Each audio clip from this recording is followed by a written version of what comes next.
안녕하세요. 유니버클래스 윤여정입니다. 드디어 2025 학년도 수능이 일주일 앞으로 다가왔습니다. 자, 이제 수능이 일주일 남았기 때문에 오늘은 특히 아주 오랜만에 합격생 노트 정시편을 한번 준비를 했습니다. 연세대 의예과를 현역으로 한 번에 빡! 합격한 선배를 모시고 수능 일주일 최종 공부 방법을 조금 마무리하고 되돌아보는 시간을 가지려고 합니다. 안녕하세요. 안녕하세요. 일단 자기소개 부탁드릴게요. 저는 연세대학교 의예과에 재학 중인 이시은이라고 합니다. 아니, 현역으로 연대의대를 한 번에 붙었는데 이쁘기도 하고 키도 크고 너무하는 거 아닙니까? 그런 얘기 많이 듣죠? 아니야? 허허, 차마 말을 못하는 거네. 보통 서울권 의대를 현역이 한 번에 붙는 건 대치동에서도 거의 흔하지 않은 일이죠. 근데 이걸 한 번에 해내셨어요? 효녀예요. 아마 시은 학생도 이렇게 수능의 성과가 나온 거 보면 수시를 쓰든 안 쓰든 내신을 소홀히 하지는 않았을 거라고 생각을 하는데 정시가 주 전형이긴 했지만 그래도 수시도 끝까지 열심히 챙겼던 것 같아요. 혹시 학기별 내신 지금까지 기억하고 있나요? 3.0, 2.3, 2.5, 2.1, 1.27, 1.27 해서 총 2.3으로 졸업했습니다. 보통 낙생의 요 정도 등급대가 나오는 친구들이 고3 육모나 구모 때 나오는 보통의 성적을 떠올려 보면 주전형이 정시가 될 수밖에 없었을 것 같다, 이런 생각이 들어요. 아마도 크게 실수가 있는 모의고사가 아니라면 6월도 9월도 내내 올일이 나왔을 거라고 예상이 드는데 등급은 올일이 아니긴 했어요. 진짜? 6월, 9월 둘 다 탐구가 쉽게 나와서 한 문제만 틀려도 2등급이 되는. 작년에. 네. 그래서 6월 모의고사에서는 6문제를 틀렸고 그걸 기억하고 있구나. 9월 모의고사에서는 5문제를 틀렸습니다. 그렇죠. 그러니까 틀린 문항 수를 보면 올일이 나오고 98 이상이 나와야 되는 건데 워낙 과탐이 쉬웠다 보니까 그럴 수 있었겠다. 수시를 쓰셨을 거예요. 그렇죠? 어떻게 썼고 결과가 어떻게 나왔는지 간략하게 얘기해 주시면 어떻게 될까요? 학종 3개랑 논술 3개를 썼었는데 학종은 서울대 전기정보공학과, 연세대 화공생명공학과, 고려대 화공생명공학과 이렇게 3장 썼고 논술은 경희대, 가톨릭대, 중앙대 의예과 썼었어요. 고대는 됐을 것 같은데 아마 서울대하고 연대는 지금 쓴 과를 보니까 힘들었을 것 같은데 결과 어떻게 나왔어요? 고려대만 1차 합격했었어요. 그렇죠. 아마 중대, 가톨릭대, 경희대 의예과는 다 수능은 논술이니까 정시 성적 나오는 거 보고 안 갔을 가능성이 있을 것 같은데 갔나요? 안 갔어요. 그래서 미응시로 불합. 다 떨어진 건 아니고 일단 고대는 1차 합격은 했고 최저는 당연히 맞췄고 그러나 면접을 가지 않았다. 이렇게 되는 거죠. 자, 그러면 우리 한번 본격적으로 수능 이야기를 한번 해보려고 해요. 전체적으로 좀 성적이 어떻게 나왔을까요? 언어와 매체랑 미적분은 100분이 100이 나왔고 화원이랑 생원은 100분이 99가 나왔고 영어까지 다 1등급을 받아서 총 3개 틀렸습니다. 올 1등급, 그다음에 한국사도 1등급, 그다음에 총 틀린 문항수 3개. 대충 이 정도 나오면 쓰는 라인이 정해져 있기는 해요. 혹시 가나다군 어떻게 썼을까요? 가구는 연세대학교 의예과 썼고 나구는 서울대학교 치의학과 썼고 다구는 인하대학교 의예과 썼습니다. 연대는 환산 점수가 677.40 나왔고 서울대는 428.4 수능 원점수로만 그렇게 나왔었으니까 내신이 2.3인 것을 감안하면 서울대 치의학과 붙는 건 지장 없고 연대 의예과는 70% 컷이 677.48이었어요. 그게 등수로 보면 37등 정도에 해당이 되죠. 41명 뽑았고 12명 추가 합격됐으니까 거의 40등, 41등의 최초야. 알고 있었어요? 네. 대단히 안정적인 구조로 원서 구성을 조금 한 것 같아요. 그래서 3관왕. 시은 학생이 수능까지 가장 중요하게 방점을 찍었던 단 하나를 꼽으라고 한다면 일단 우선 꼽을 수 있는 게 뭘까요?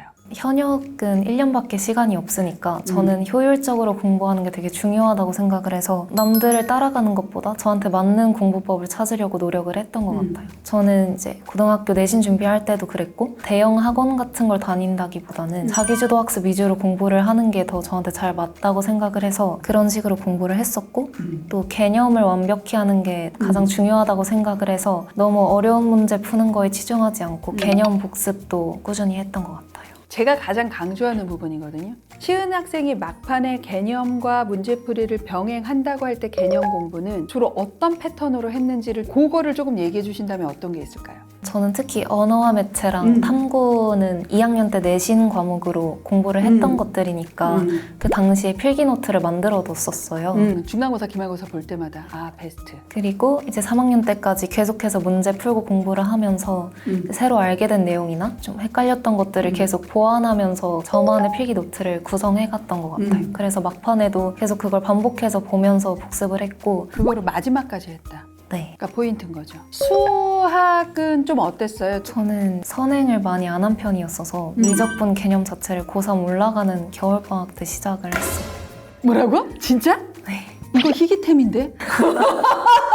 그러면 시간이 정말 짧았겠다. 그러면 기본 개념을 12월, 1월부터 시작한 거예요. 그리고 1년이 안 돼서 여튼 100분이 100을 만든 거예요. 그러면 이렇게 짧은 시간 동안 공부를 했기 때문에 뭔가 노하우가 있을 것 같은데 나는 이렇게 했다. 이런 방법도 조금 고민해봐라 라고 얘기할 수 있는 노하우가 뭘까요? 저는 남들보다 시간 자체가 부족했다 보니까 어려운 문제를 많이 푼다기보다는 개념에 충실하려고 노력을 했는데요. 개념만 확실하게 알고 있고 응용할 줄을 알면 풀 수 있을 거라 생각을 해서 응용 개념 문제집을 많많이 봤던 것 같아요. 기출을 3번 정도 풀었던 것 같아요. 이러한 개념서가 나한테는 가장 맞았어 라고 추천해 줄 수 있는 건 혹시 있나요? 한원수라는 문제집이 있는데 그게 기출 바탕으로 응용 개념에 대한 책이라서 그거 위주로 공부를 했던 것 같습니다. 자, 일단 탐구 얘기를 하기 전에 계산을 계속 끝까지 집중력을 유지해야 되는 화생을 했단 말이에요. 바꾸는 친구들도 꽤 많이 봤을 거고 화생을 끝까지 간 이유가 뭘까요? 고2 때 내신을 열심히 챙겼으니까 저희 학교가 과학 중점 학교였어서 모라생 지원을 다 내신으로 했었어요. 그래서 다 할 만큼 공부를 해봤는데 지구과학은 정말 저랑 안 맞았고 고2 2학기 기말고사가 지구과학이 전범이어서 제가 그의 수능을 한번 풀어봤는데 30 몇 점이 나오더라고요. 그래서 이건 진짜 아니다 라고 생각을 했고 물리도 처음엔 고민을 좀 했었는데 역학 파트가 조금 어려웠어서 화생밖에 할 게 없다라고 생각을 했던 것 같아요. 그러면 이제 두 번째 고민은 진짜 화학을 좋아서 이거를 선택하고 싶지만 아직까지는 이러한 주변의 조언들로 불안해하는 예비 고3 친구들이 있단 말이에요. 시은 학생의 화학 공부법은 좀 뭘까요? 30분 안에 문제를 다 풀려면 킬러 문제가 아닌 개념 문제를 진짜 빠르게 풀어내는 게 엄청 중요하다고 생각해요. 빠르고 정확하게. 그래서 사실 다들 화학은 암기 과목이 아니다라고 하는데 저는 외울 건 다 외워야 한다고 생각을 해요. 보통 1단원이랑 4단원을 킬러라고 얘기를 많이 그렇죠. 하고 2, 3단원은 다들 쉽다고 생각을 하는데 오히려 2, 3단원에서 살짝 변형이 되면은 시간이 확 오래 걸리는 문제들이 있거든요. 2단원에서 원자별로 홀전자 수라거나 뭐 S 오비탈 수분의 P 오비탈 수 이런 거는 제가 다 외웠었고 3단원에서도 분자별로 공유전자쌍분의 비공유전자쌍 이런 숫자들을 다 외웠어요. 최대한 외울 수 있는 것들을 다 외우면 시간을 확 단축할 수 있으니까 괜찮지 않을까 생각을 합니다. 그러면 양적 관계하고 중화 반응은 좀 어떻게 해결했어요? 유일하게 과탐을 다른 과목에 비해서 문제풀이를 많이 했었는데 인간 교재나 땡땡 인재 컨텐츠라거나 그런 것들을 사서 많이 풀었었거든요. 그래서 풀면서 어려웠던 거나 틀렸던 것들을 다 아이패드로 스크랩을 해놓고 큰 모의고사 직전이나 주기적으로 틀렸던 걸 쭉 한 번씩 보면서 다시 다 풀어보는 식으로 공부를 했어요. 내가 못 푸는 문제가 없게끔 만들려고 노력을 많이 했던 것 같습니다. 시은 학생이 이러한 것들을 시행착오 없이 고3 때 해낸 거는 나에게 맞는 공부 방법이 뭔지를 찾아보고 그것이 어느 정도 완성된 채로 고등학교 2학년 정도로 올라간 것 같아요. 그러다 보니까 현행을 했음에도 불구하고 실수가 나오지 않는 노하우이지 않았을까. 그렇게 된 데는 어머님의 영향이 컸어요. 되게 불안하거든. 얘가 잘하고 있는데 이렇게 둬도 되나? 학원 어디 보내야 되는 거 아닌가? 이러한 고민들을 수능 보는 그날까지 어머님이 하셨을 거야. 강요하거나 방법의 선회를 권유하지 않고 시은이의 공부 방법을 그대로 믿어주신 것 같아. 그것도 저는 대단하다고 생각을 해요. 항상 제가 불안해할 때마다 모의고사 성적이 계속 들쭉날쭉 할 때도 어차피 현역은 수능 때 완성이 되는 거고 너는 지금 완성이 되어가는 과정이니까 당연히 수능 때 가장 잘 볼 거다 걱정하지 마라 이런 식으로 말씀을 해주셨던 것 같아요. 멋지네. 근데 이제 우리 수능 일주일 남았어요. 요 일주일을 그래도 가장 효과적으로 보낸다고 한다면 어떤 것들에 조금 주안점을 두면 좋을지 선배로서 얘기해 줄 수 있는 게 있다면 뭐가 있을까요? 첫 번째로는 컨디션 관리를 잘하는 게 가장 중요하다고 생각을 해요. 수능 직전에 갑자기 불안해져서 공부량을 늘리는 친구들이 많았었는데 그렇게 하면은 솔직히 실력이 는다고 생각하지는 않거든요. 오히려 푹 자고 컨디션 관리를 잘 하는 게 가장 중요하고 저 같은 경우에는 한 달 전부터 수능이랑 과목 순서를 맞춰서 아침에 국어 공부하고 점심에 수학이랑 영어 그리고 오후에 탐구 이런 식으로 공부를 했었어요. 저도 항상 아이들한테 얘기하는 게 잠자는 시간을 줄여서 공부량을 늘리는 것만큼 바보 같은 짓은 없다고 항상 얘기를 해요. 그럼 이제 두 번째, 또 우리 일주일 동안 해야 되는 것 중에 얘기해주고 싶은 거 뭐가 있을까요? 뭔가 새로운 문제나 갑자기 어려운 문제를 푸는 것보다는 지금 내가 알고 있는 걸 확실히 하고 정리를 하는 게 가장 중요한 것 그렇죠. 같아요. 이거는 계속 강조해도 지나침이 없는 말 같아요. 지금까지 풀었던 문제집들 쭉 훑어보면서 제가 포스트잇 붙여놨던 부분들 어렵거나 다시 봐야 할 문제들 위주로 다시 풀어봤던 것 같아요. 그리고 국어 같은 경우에는 제가 6월, 9월 모의고사 보면서 연계를 정말 많이 체감했었거든요. 그래서 확실히 연계 공부를 많이 해야겠다 싶어서 이미 내신 대비하면서 한번 쭉 훑었으니까 그 중에서도 다시 볼만한 문항들을 다시 봤던 것 같고 특히 문학 같은 경우에는 문제집에 실려있는 부분뿐만이 아니라 전문까지 찾아서 공부를 했던 것 같아요. 그리고 저는 과학 중점 학교였다 보니까 고1 때 통합사회를 배운 이후로 사회 과목을 배울 기회가 없었어요. 그렇죠. 그래서 항상 독서 지문 풀면서 법이나 경제나 철학 지문이 나오면 용어나 개념에 대한 배경 지식이 부족한 것 같다고 느꼈어서 간쓸게 스페셜이라는 문제집이 있는데 그 뒤에 개념이 되게 잘 정리되어 있거든요. 그래서 그거 참고해서 개념을 간단하게 한번 짚고 넘어갔었습니다. 그리고 저는 국어 6모랑 9모를 수능 직전에 한 번 더 풀고 갔었는데 왜냐하면 이제 국어가 1교시기도 하고 매년 살짝씩 문제 양식이 바뀌니까 되게 영향을 많이 미치는 것 같더라고요. 근데 항상 그 해 수능은 비슷한 스타일로 나오니까 포맷에 익숙해지기 위해서 이미 봤던 시험이지만 한 번 더 풀고 갔던 것 같습니다. 또 마지막에 했었던 거 얘기해 준다면 뭐가 있을까요? 탐구 과목 같은 경우에는 개념을 다시 한번 확실히 하기 위해서 백지 테스트를 했었는데요. A4 용지에 대제목이랑 소주제만 적어놓고 거기에 내가 아는 개념을 모두 다 적어보는 식으로 진행을 하고 이후에 실제 개념서랑 비교를 해보면서 부족한 부분들을 채워가면서 공부를 했습니다. 세 번째로는 저는 일주일 전부터 수능날 가져갈 노트를 만들었던 것 같아요. 과목별로 지금까지 했던 공부를 쭉 훑으면서 그 중에서 내가 자주 까먹거나 어려워했던 개념이라거나 아니면 이건 무조건 끝까지 봐야 한다 이런 것들을 적었었는데요. 사실 수능날 뭔가를 본다는 게 크게 도움이 되지는 않지만 그런 노트를 만들겠다는 마음으로 전체를 훑으면서 내가 마지막까지 기억하고 봐야 될 게 뭔지를 생각했던 게 도움이 많이 됐던 것 같아요. 예를 들면 합성함수의 극값을 묻는 문제라고 하면 그게 여러 가지 경우가 있을 수 있는데 제가 항상 문제 풀 때 그거를 빼먹을 때가 많았어서 까먹지 않도록 적어뒀었습니다. 처음이자 마지막으로 수능을 봤어요? 네. 올해 기준으로는 일주일 후가 되는데 좀 어땠어요? 저는 평소에 모의고사를 풀면서 시간이 부족했던 적은 없었는데 시간이 부족하더라고요. 거기서 멘탈이 좀 많이 흔들렸었어요. 근데 수학 전에 최대한 멘탈을 잡아야겠다 해서 친한 친구들 중에 같은 시험장이 된 친구들이 되게 많았었는데 최대한 말을 섞지 않고 그냥 제 자리에서 휴식을 취하려고 노력을 했던 것 같아요. 고3 현역들한테 해주고 싶은 마지막 말. 지금부터는 스스로에 대한 믿음이랑 자신감이 진짜 중요한 시기라고 생각을 해요. 저 같은 경우에도 모의고사 성적이 쭉 높았던 게 아니라 점점 높아져서 수능 때 최고점을 찍었던 거니까 수능을 가장 잘 볼 거라고 스스로를 믿고 남은 일주일 잘 보내서 만족스러운 점수 받으셨으면 좋겠습니다.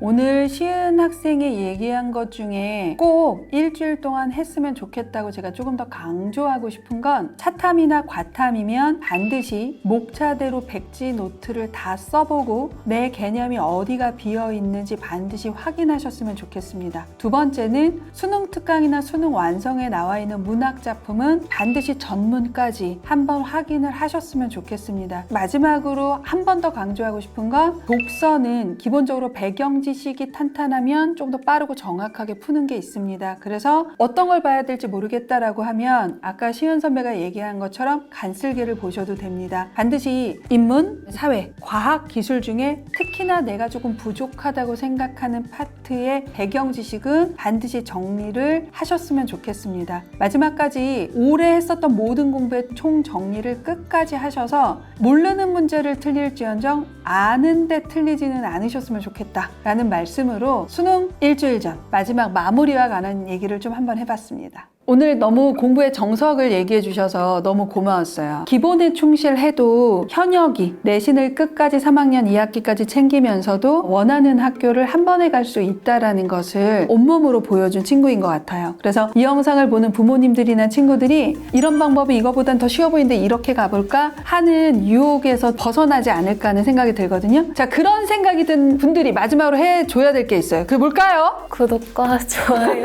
부탁드립니다.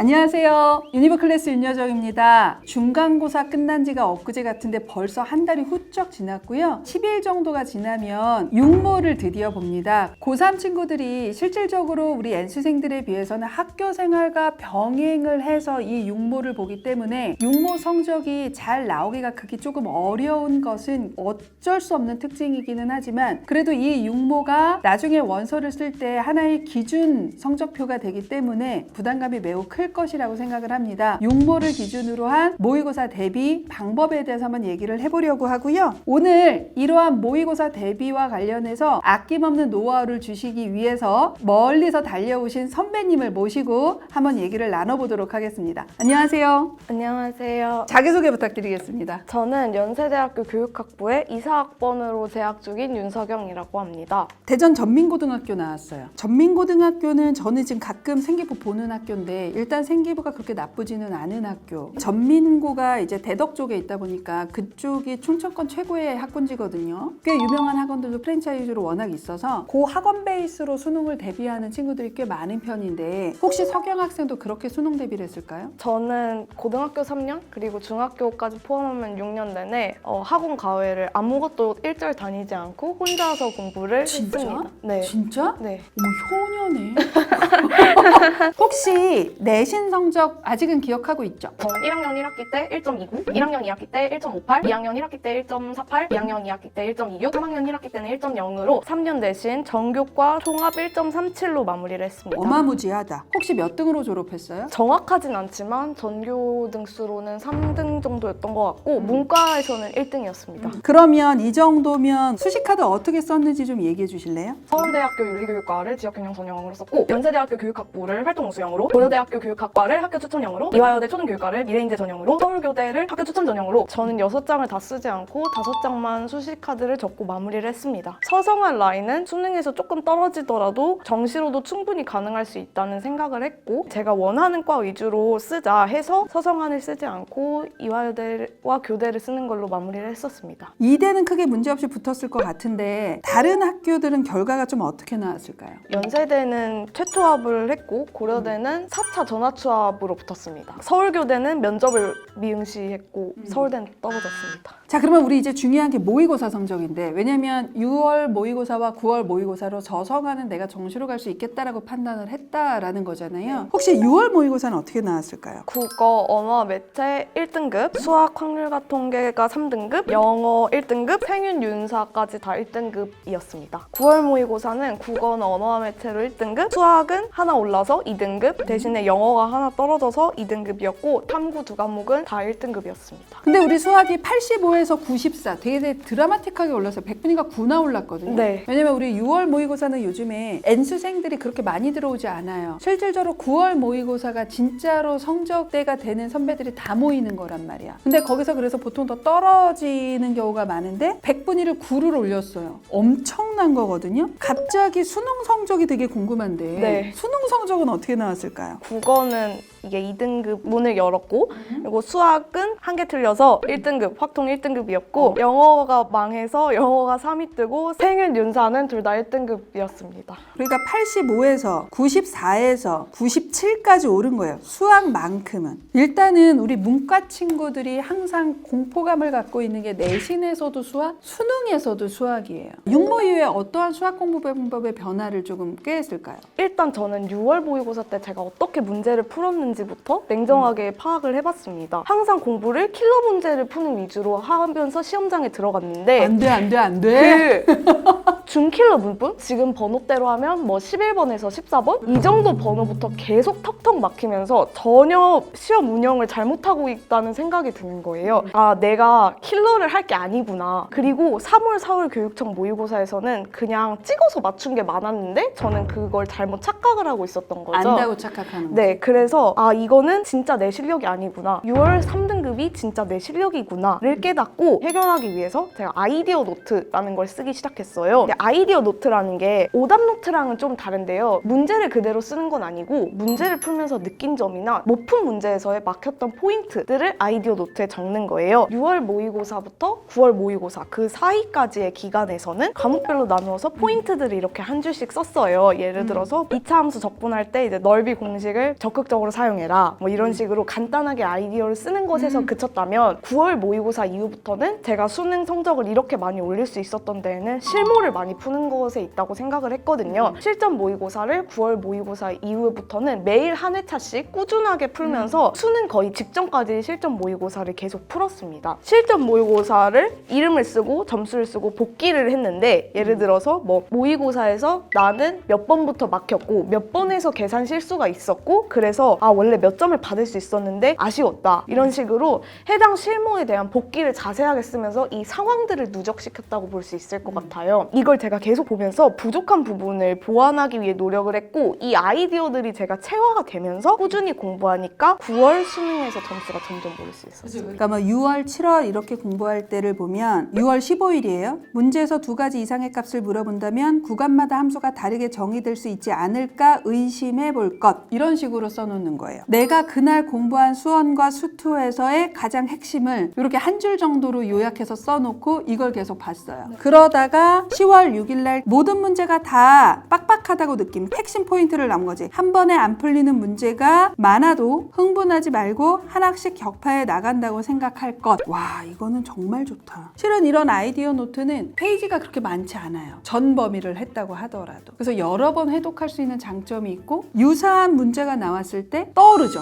아, 내가 봤던 그거. 3가지가 포인트예요. 일단 첫 번째는 자기 객관화를 했어요. 육모는 어쩌다 실수로 내 실력이 아닌데 낮게 나온 게 아니라 이게 내 실력이야 라고 받아들이는 거. 이거 되게 중요하죠. 그 다음에 두 번째는 내가 너무 어느 정도 성적이 나오니까 어려운 문제 위주로만 공부를 했었어를 금방 캐치했어요. 쉬운 문제도 준킬러도 킬러도 일정 부분을 계속 나눠서 했어야 되는데 내가 그렇게 하지 못했네. 그래서 이런 부분을 보완했다라는 게 두 번째 포인트고요. 그 다음에 세 번째는 아이디어 노트를 썼다. 그래서 이 아이디어 노트는 육모 직후가 아니라 지금 당장이라도 해야 돼요. 대개의 친구들은 실무를 풀고 점수 보고 아 몇 등급이야 보고 그 다음에 이해 안 간 거 해설지 보고 끝나요. 이렇게 실무를 푸는 거는 아무리 많이 풀어도 실력 향상에 도움이 되지 않는다라는 얘기를 항상 하거든요. 내가 이러면 어떻게 모의고사를 좀 접근을 해야 되겠구나 라는 것을 고민하는 모의고사 운용과 관련된 게 실무지 모의고사 실무를 많이 푼다고 실력이 올라간다고 저는 보는 편은 아니기는 해요. 근데 이거를 어떻게 고3 때 학원도 안 다니는데 혼자 알았던 거야? 내가 어떻게 해야 더 실력을 올릴 수 있을까 이런 본질적인 고민을 계속 했던 것 같아요. 그래서 이럴 때는 한번 이런 방법을 써볼까? 끊임없이 저는 계속 이런 걸 항상 고민을 해왔기 때문에 여러 이제 주변 조언들과 피땀 눈물 그런 게 섞인 고민과 이런 좋은 방법을 만들어낼 수 있었던 것 같아요. 그 다음에 우리 실수 자주 하는 친구 있는데 서경 학생은 실수가 잦은 편은 아니었나요? 저는 실수 매우 잦았습니다. 저는 일단 2가지 측면에서 실수를 나눠서 나눠서 생각을 해봤는데 첫 번째는 근본적으로 실수가 나오는 상황이 주로 시간이 좀 촉박할 때였기 때문에 어느 정도는 실력을 올리면서 문제를 푸는 시간이 생긴다면 자연스럽게 해결할 수 있는 문제라고 생각을 한 게 첫 번째였고요. 두 번째는 여기 간단한 계산 실수들도 되게 많이 적어놨거든요. 근데 이게 진짜 2, 3주만 지나도 아 내가 하는 계산 실수가 되게 일정한 부분에서 나온다는 걸 깨달았어요. 그런 것들을 여기에 이제 진짜 다 아이디어, 실수 이런 걸 다 적어놓은 거예요. 2, 3주 지나니까 그게 보이더라고요. 그래서 다음 문제를 풀 때 분수 나왔을 때는 나 이거 분수 계산 맨날 틀렸는데 이거 좀 정신 차리고 제대로 한번 해봐야겠다. 이런 식으로 저의 실수를 서서히 잡아나갔고 수능 때는 실수는 하지 않았습니다. 우리 근데 이제 모의고사가 한 11일, 12일 남았어요. 요번에 육모든 구모든 수능이든 그 난이도를 이럴 거야 라고 생각하고 공부를 하는 건 있을 수 없는 일입니다. 알고 있는 문제를 실수하지 않고 다 맞추고 조금 더 맞출 수 있는 체크리스트를 한번 정해보려고 하거든요. 어떤 것들을 좀 체크한다. 서경 학생이 보기에는. 제가 과목별로 나누어서 먼저 설명을 드리면 첫 번째 이제 국어 같은 경우에는 수능 특강에 있는 문학 작품들이 아마 6월 달부터 연계가 될 거예요. 그러면 수능 특강에 있는 문학 작품, 시험 범위의 문학 작품의 내용들을 한 번씩 파악하고 시험장에 들어갔을 때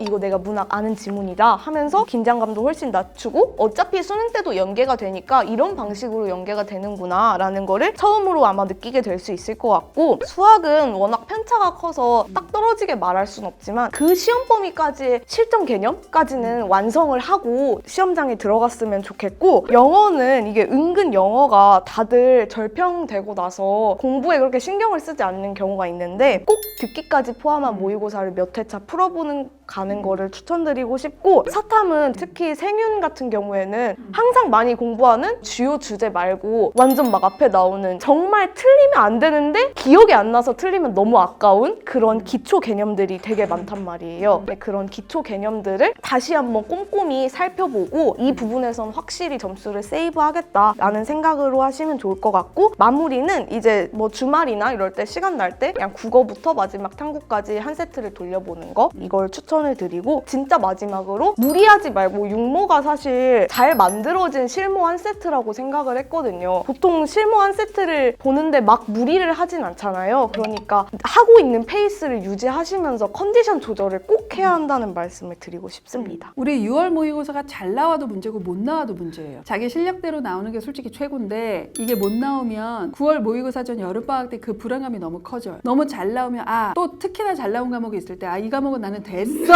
이러고 구모까지 내가 못 나온 한두 과목에 너무 집중하는 것도 실질적으로 되게 큰 문제거든요. 그래서 모의고사는 이것을 내가 어떻게 봤다 정도를 그냥 정확하게 복귀하고 넘어가면 되는 거지 이거에 공부 방향에서 되게 크게 영향을 주면 안 되는데 그래도 이러한 경험치를 하고 이제는 선배가 됐으니까 육모를 봐야 되는 후배들에게 해주고 싶은 말이 있다면 마지막으로. 감정에 휘둘리지 말라는 얘기를 해주고 싶어요. 그냥 못 봤으면 담백하게 못 봤다. 그냥 나의 부족한 부분을 파악하고 잘 봤다고 해서 그걸로 가지고 며칠 동안 막 신나하고 거만은 있지 말고 빠르게 본인의 공부 페이스를 다시 찾아오는 게 중요하다고 생각이 들고요. 목표를 높게 잡고 그 목표에 부끄럽지 않을 만한 노력을 하면 어느 순간 그 목표에 다가갈 수 있을 거라는 생각을 전 많이 했어요. 항상 저도 6월 때 3등급이었지만 수능 때 1등급으로 올린 것처럼 포기하지 않고 끝까지 노력을 하면 본인이 원하는 결과, 목표에 다가갈 수 있을 것이라고 생각을 합니다. 오늘은 이 영상을 끝까지 본 수험생들이 육모 잘 보고 육모 이후에도 이러한 것들을 잘 숙지해야 되겠다라는 것을 다짐하는 의미로 영상을 끄기 전에 마지막으로 해줘야 될 게 있거든요. 구독, 좋아요 부탁드립니다. 감사합니다.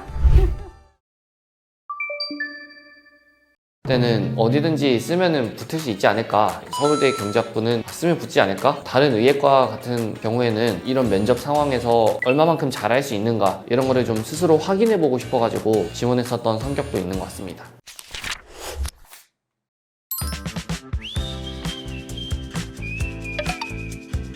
유니브 클래스 시청자 여러분들 안녕하십니까. 저는 지금 스튜디오샤라는 유튜브 채널에서 활동하고 있는 서울대학교 경제학부 2, 3학번 경도현이라고 합니다.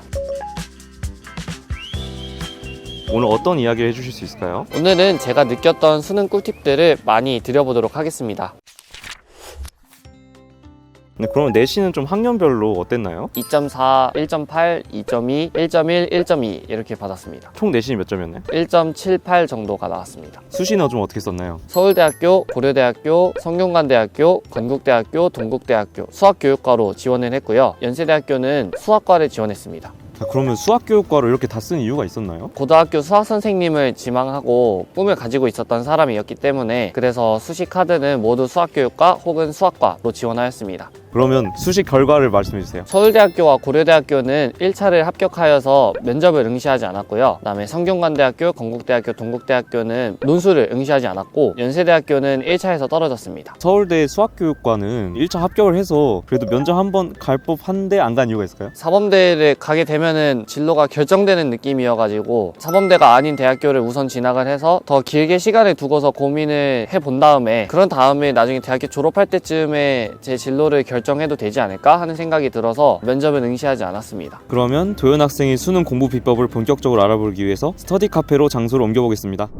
그러면 정시 준비를 언제부터 어떻게 했나요? 고등학교 1학년이랑 2학년 때는 그 학년 때 모의고사들 좀 풀어보면서 뭐 문제 이런 식으로 나오는구나 정도로만 익히고 본격적으로 수능을 준비를 했었던 거는 수학은 2학년 때, 다른 과목은 3학년 때 시작했던 것 같습니다. 그럼 이 정시 준비의 필요성을 좀 언제부터 생각하신 건가요?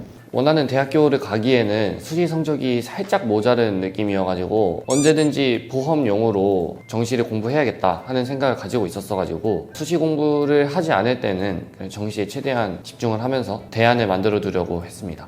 수시랑 정시를 같이 동시에 준비하는 팁이 좀 있을까요? 학교 내신 시험이 수능 문제랑 살짝 비슷하게 나오는 그런 추세였기 때문에 수시 공부를 하는 게 정시 공부에도 좀 도움이 되고 정시 공부를 해가지고 평소에 실력을 많이 쌓아두는 게 선순환이 잘 이루어졌었던 것 같습니다. 6월 모의고사 성적은 어떻게 나왔는지 기억하시나요?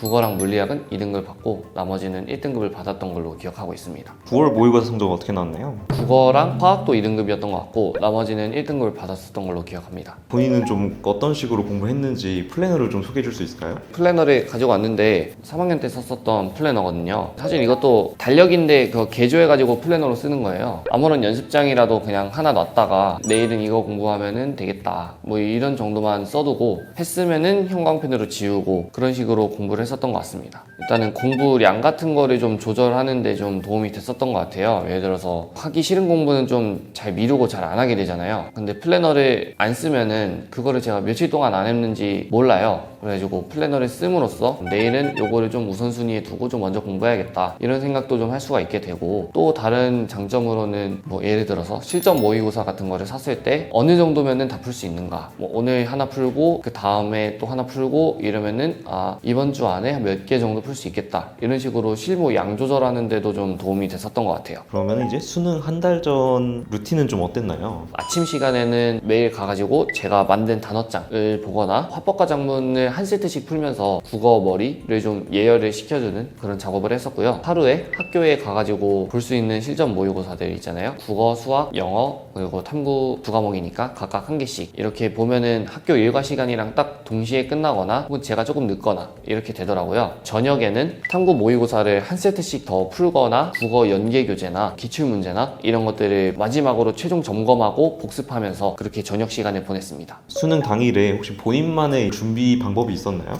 피곤함이 받아주는 선에서 최대한 일찍 일어나는 게 좋다고 생각을 하고 오늘 하루 종일 어떤 동선을 활용할 것인가 이런 것들에 대해서 한 번씩 좀 점검해 볼 만한 시간이 최소 한 2-30분 정도는 필요하다고 생각을 해가지고 아무리 늦어도 한 7시 3-40분 정도에는 시험장에 입실하는 것이 좋지 않을까 그렇게 추천을 하고 있고요. 제가 시험을 보면서 가장 먼저 풀게 될 문제들을 준비해가서 그것들을 좀 풀면서 스포츠카의 엔진 시동 걸듯이 그런 식으로 예열을 하자라고 생각을 해가지고요. 풀 수 있을 만큼 최대한 좀 풀면서 머리를 좀 많이 유연하게 만들어 두고 그 다음에 시험을 보자 이런 식으로 생각을 가지고 있었습니다. 제가 실수했었던 거를 모아뒀었던 종이가 있어요. 실수 페이퍼, 실수 노트라고 그 노트를 한 번 더 읽어보면서 그래 이따가는 이런 거 실수하지 말자 이따가는 이런 거에서 계산 실수하지 말자 이러면서 끝까지 자기 자신한테 일어날 수 있는 좋지 않은 상황들을 좀 최대한 방지하려고 노력했었던 것 같습니다. 수능 성적은 어떻게 나왔나요? 국어랑 수학이랑 물리 물리학은 다 맞았고 화학에서 하나 틀려가지고 전체에서 하나 틀렸습니다. 정시 지원은 좀 어떻게 했나요? 가군에는 연세대학교 의예과, 나군에는 서울대학교 경제학부를 지원을 했었고요. 다군에는 인하대학교 의예과 일반 전형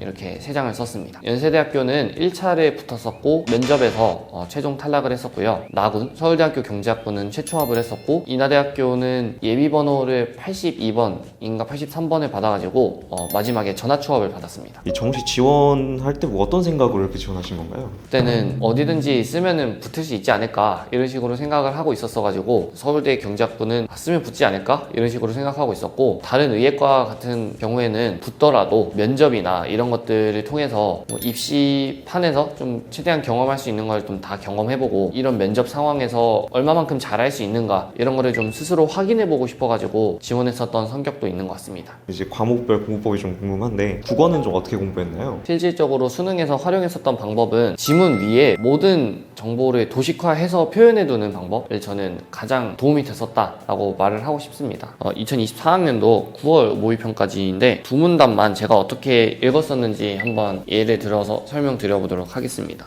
맨 처음에 보니까 저울이라는 게 나오죠. 저울은 지렛대의 원리를 이용하거나 아니면 전기 저항 변화를 측정하여 질량을 잰다. 여기서 저는 요게 좀 중요하다고 생각을 했어요. 왜냐면은 저울 같은 거 우리가 평소에 생각하는 거는 지렛대의 원리 이외에는 없잖아요. 근데 전기 저항 변화도 지렛대에 이용된다. 뭐 내가 처음 아는 정보니까 일단 기록이라도 해둬야겠다 하고서 일단 밑줄을 칠 것 같습니다. 초정밀 저울은 미세 물질의 질량을 재는 데 사용되네요. 기체 분자나 DNA가 이런 미세 물질의 예시가 될 수 있겠죠. 그러면은 이런 식으로 도식화해 볼 수 있을까요? 기체 분자나 DNA와 같은 미세 물질은 초정밀 저울을 사용해서 질량을 잰다. 이러기 위해서는 압전 효과에 대한 이해가 필요하다. 이제 압전 효과가 나오겠죠. 압전 효과에는 재료에 기계적 변형이 생기면 전압이 발생하는 이게 1차 압전 효과라고 하네요. 그 다음에 재료에 전압을 걸면 기계적 변형이 생기는 역방향이네요. 이게 2차 압전 효과가 있다. 두 압전 효과가 모두 생기는 재료를 압전체라고 하며 수정이 주로 쓰인다.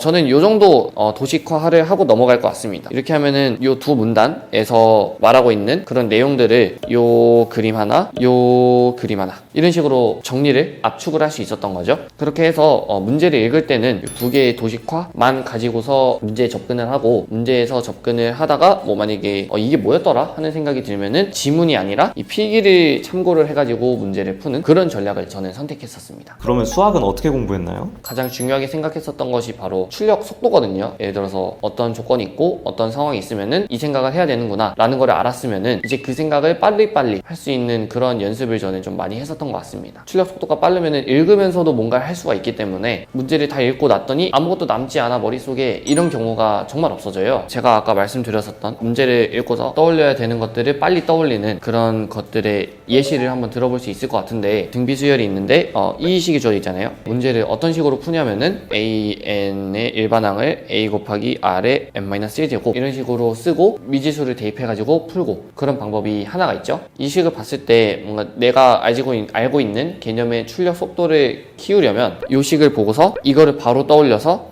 그러면 바로 대입을 해서 번역시켜 놓는 예를 들어서 이런 소리인 거죠. 이런 식으로 식을 써두는 거를 바로바로 하자 이런 말을 저는 하고 싶었고요. 혹여나 또 다른 문제 풀이를 하셨던 분들도 계실 것 같아요. 이런 식으로 식을 써두면은 약분되거나 혹은 항들 사이의 관계를 찾아가지고 조금 더 쉽게 해결해 나갈 수 있다 이런 거를 알고 계시는 분들이 있을 텐데 그러면 그거를 최대한 빨리빨리 하게 해라 이런 말을 해드리고 싶어요. 지금 같은 경우는 A8이 A6의 공비 제곱배잖아요. 이런 식으로 약분 표시를 해줄 수가 있겠고 여기서 이렇게 R을 써놨다는 게 나는 이 개념을 이미 알고 있으니까 그냥 무의식적으로 활용하겠다 이런 의미도 되는 거겠죠. A3번에다가 R 제곱을 곱한 거니까 이거는 A5번이라고 할 수 있겠고 그럼 얘가 24네 이런 식으로 두 번째 식도 조금 더 다르게 읽히는 거죠. 이런 느낌으로 첫 번째 식을 읽고서 할 수 있는 최선의 행동 지금 같은 경우는 이게 최선의 행동이 되겠죠. 그런 최선의 행동을 최대한 빨리 해뒀다면 다음 식을 봤을 때 읽히는 게 달라진다 이 소린 거죠. 마지막으로 정리를 해보면은 이런 문제를 풀 때 어떤 방법을 여러분들이 숙지하고 계시든 그 숙지하고 계신 방법을 최대한 빨리 끌어내서 식을 읽으면서 실시간으로 결론을 내두는 것 이거를 저는 굉장히 중요하게 생각을 하고 이런 것들을 좀 많이 연출을 하시면은 뭔가 막힘없이 풀어간다 이런 느낌도 받으실 수 있을 거라고 중요하다고 생각을 합니다. 그러면 과학탐구는 좀 어떻게 공부했나요? 과학탐구는 저는 겨울방학 때 인터넷 강의를 듣고 같이 기출문제를 공부를 하면서 이런 문제를 이런 식으로 접근해야 되는구나, 이런 문제를 이런 식으로 접근하면은 정말 편리하구나, 이런 것들이 좀 많이 배웠었어 가지고 최대한 문제를 빠르게 혹은 또 간소하게 풀 수 있는 방법에 대해서 많이 고민했었던 것 같습니다. 마지막으로 수능에 임박한 수험생들에게 해주고 싶은 말이 있나요? 마지막까지 자신의 멘탈 관리 혹은 컨디션 관리를 좀 잘 하시면서 수능 날까지 좀 덤덤하게 준비하시고 최선을 다해서 있는 힘껏 수능을 잘 보고 오셨으면 좋겠습니다. 오늘 수능 관련해서 많은 이야기를 해보았는데요. 많은 수험생 분들에게 도움이 되었기를 바랍니다. 오늘 영상이 도움이 되셨다면 구독과 좋아요 부탁드리겠습니다. 감사합니다.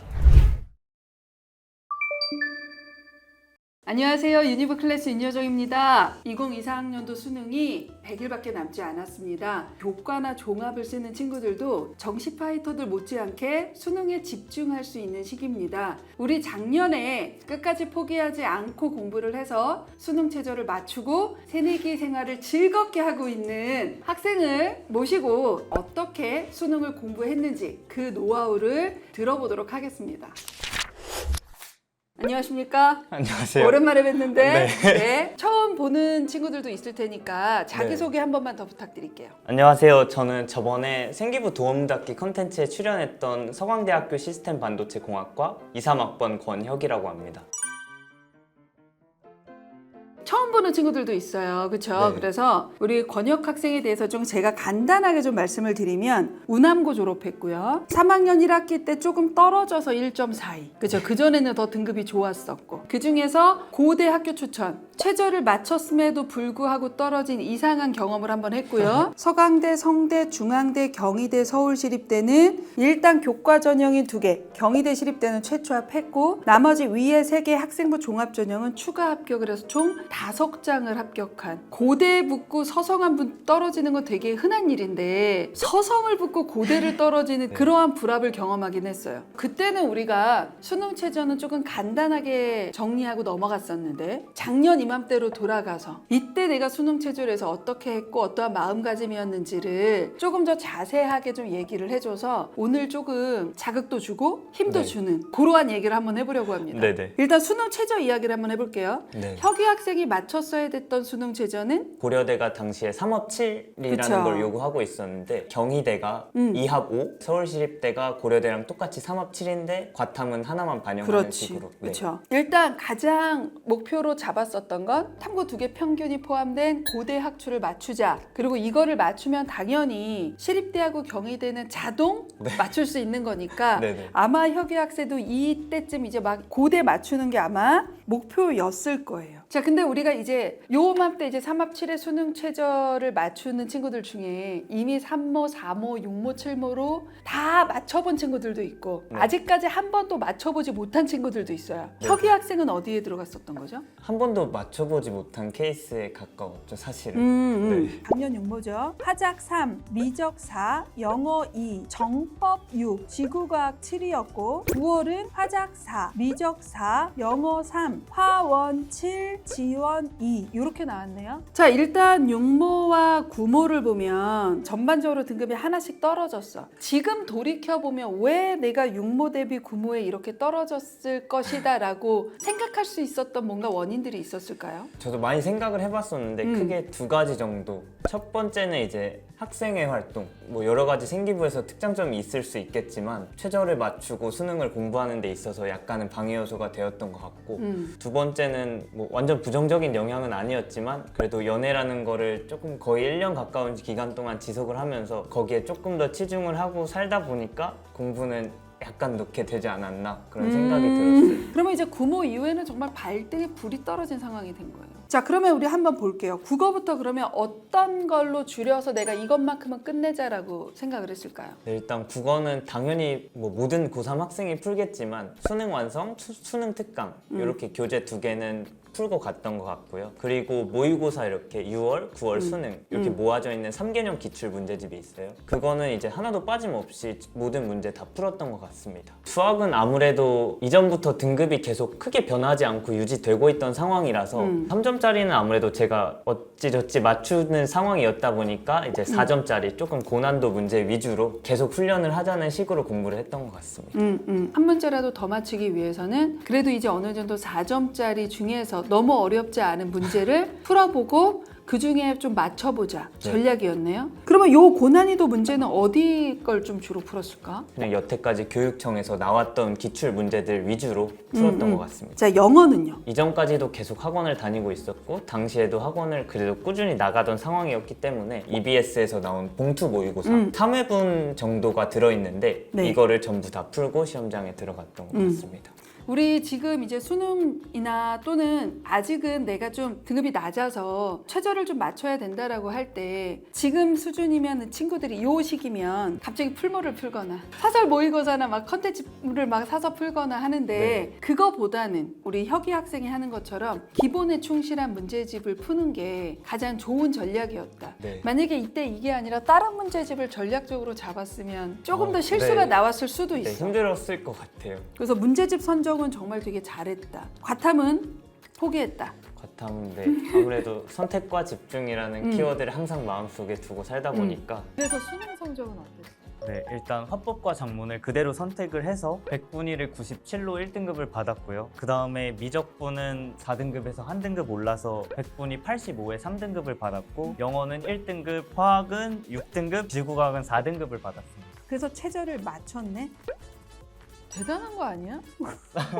결과적으로 그러면 이거를 충분히 해내기 위해서는 절대적인 공부량이 필요해요. 어느 정도의 집중력으로 각 과목을 공부했는지 일단 우리 각 과목을 이제 한 번씩 노하우를 한번 얘기를 해보려고 해요. 일단 가장 많이 신경 썼던 과목이 국어. 국어는 조금 어떻게 공부했는지 좀 자세하게 한번 얘기해 주세요. 일단 첫 번째 포인트는 문제를 푸는 양, 문제의 개수 같은 게 있잖아요. 그런 거에 저는 전혀 연연하지 않고 공부를 했던 것 같아요.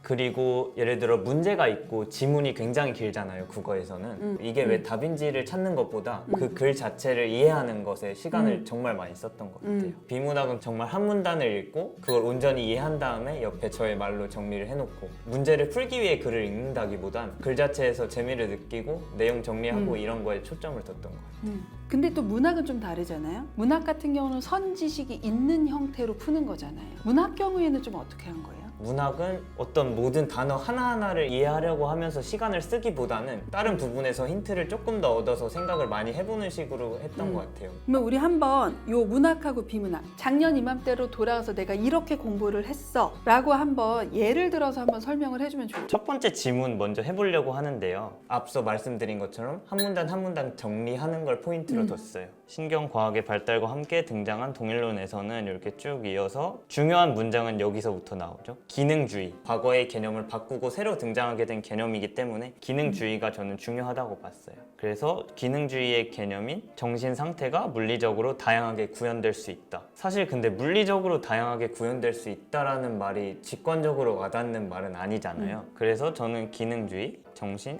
다양성 이렇게만 사실 정리를 해두고 넘어갔어요. 그냥 이런 단어가 나오면 이 문단으로 돌아와서 다시 찾아볼 수 있게 상상해보자 하면 이제 보통은 예시가 나오잖아요. 예시에 너무 집중을 하시면 안 돼요. 우리와 똑같이 고통을 느끼는 외계인이 있다고 해보자. 그 다음 저는 여기 다음 문장을 읽지 않았어요. 외계인 1번 해놓고 일단 다음으로 넘어가요. 고통을 구현하는 물질은 인간의 뇌가 아니다. 여기서 저는 아까 첫 번째 문장이 약간은 이해가 됐거든요. 정신이 고통을 느끼는 기관이다 보니까 다른 주체도 다른 정신을 가졌어도 같은 결과를 낳는구나 하는 거를 저는 알 수 있었어요.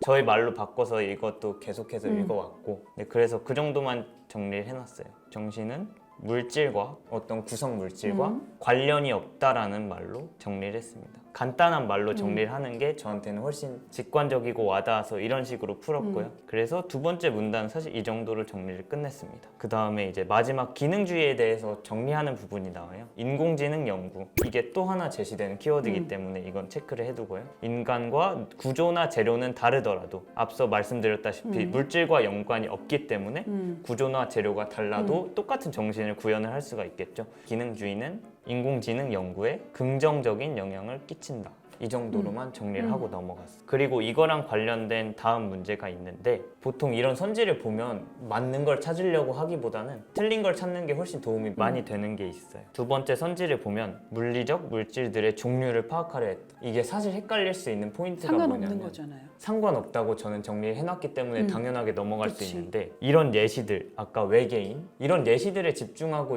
읽다 보면 외계인 로봇? 이렇게 자세하게 설명을 했다고 하면서 오해를 할 수가 있어요. 그래서 이 부분에서 저는 자기의 말로 바꿔서 정리를 하는 게 되게 중요하다고 다시 얘기를 드리고 싶어요. 그래서 기능주의는 상관없는 걸 굳이 파악하려 할 이유는 없으니까 2번으로 답을 고를 수 있게 되는 거. 네, 일단 제가 문제를 푸는 거에서도 보셨겠지만 모르는 걸 넘어가고 이런 부분에 있어서 저는 선택과 집중이라는 키워드를 굉장히 중요하게 생각하고 공부를 했어요. 최저를 맞추려는 사람 입장에서는 이 정도는 내가 손을 못 대겠다 하는 거를 공부하면서도 미리 찾아두시고 수능장에 가면 확실하게 X표를 쳐놓고 그건 아예 건드리지 않는 식으로 저는 이거를 영어에도 마찬가지로 적용시켜서 풀었어요. 저는 모의고사를 계속 풀었는데 그때마다 다른 친구들은 다 맞추던 문장 순서 맞추기 그거를 되게 항상 틀렸었거든요. 그래서 사실 공부할 때는 그래도 꾸준히 공부해 주시는 게 좋지만 실제로 수능 시험장에 가서 시간을 재고 문제를 풀 때 이런 식으로 적용을 해보시면 좋을 것 같다고 말씀을 그리고 드리는 시간이 거예요. 아주 많으면 그걸 늘리면 된다. 결과적으로 내가 아는 한도 내에서 풀 수 있는 것들을 잘 찾아보자. 모르는 것에 집중하지 말고 내가 아는 것에 집중해서 풀어보자가 문학도 그렇고 비문학도 그렇고 영어도 그렇고 계속 이런 패턴이었던 것 같아요.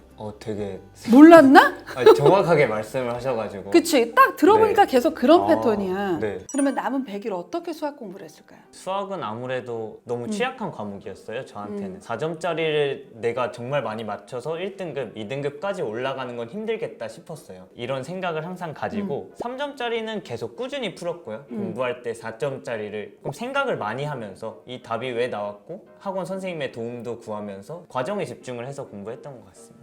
저는 예전에 혁이 학생이 했었던 말 중에 가장 기억 남는 게 끝까지 해설지를 보지 않으려고 노력했었다. 했었던 말이 예전에도 되게 많이 기억에 남거든요. 네. 4점짜리 문제를 안정적으로 맞출 수 있는 상황이 아니야. 근데 혁이 학생은 끝까지 내가 이 답을 도출할 때까지의 과정 또는 거기에 쓰이는 개념이 뭐지를 끊임없이 공부하면서 해설지를 안 본 거거든. 그게 버티기가 되게 어려운 공부 방법인데 그래서 실은 4점짜리 문제가 좀 풀렸나요? 네, 실제 수능에서도 사실 평소에 풀던 만큼 너무 긴장이 된 상황이었음에도 불구하고 3-4문제 정도는 풀 수 있었던 것 같습니다. 아직 최저를 못 맞추는 내가 남은 100일 동안 최대한 최저를 맞출 때 네. 노하우를 지금 전달해 주는 것이기 때문에 네. 그런 측면에서 정말 이 영상을 보는 친구들의 가장 크게 얻어가야 되는 건 그거예요. 내가 아는 것이 무엇인가? 아는 네. 것과 모르는 것을 구분하는 힘, 생각해 보는 거. 이 훈련을 혁이 학생은 정말 잘한 것 같아요.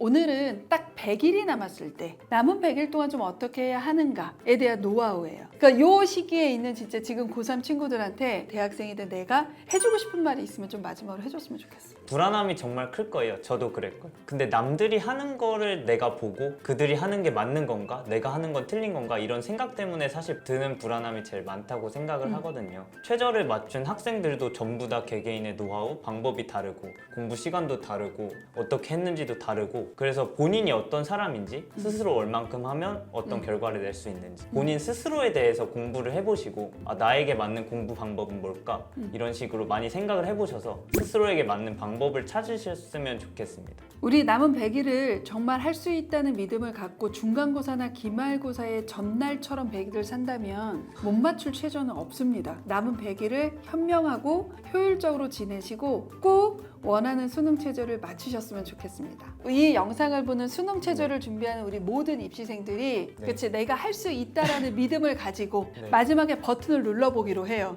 그게 뭘까요? 구독과 좋아요 부탁드리겠습니다. 부탁드립니다. 감사합니다. 감사합니다.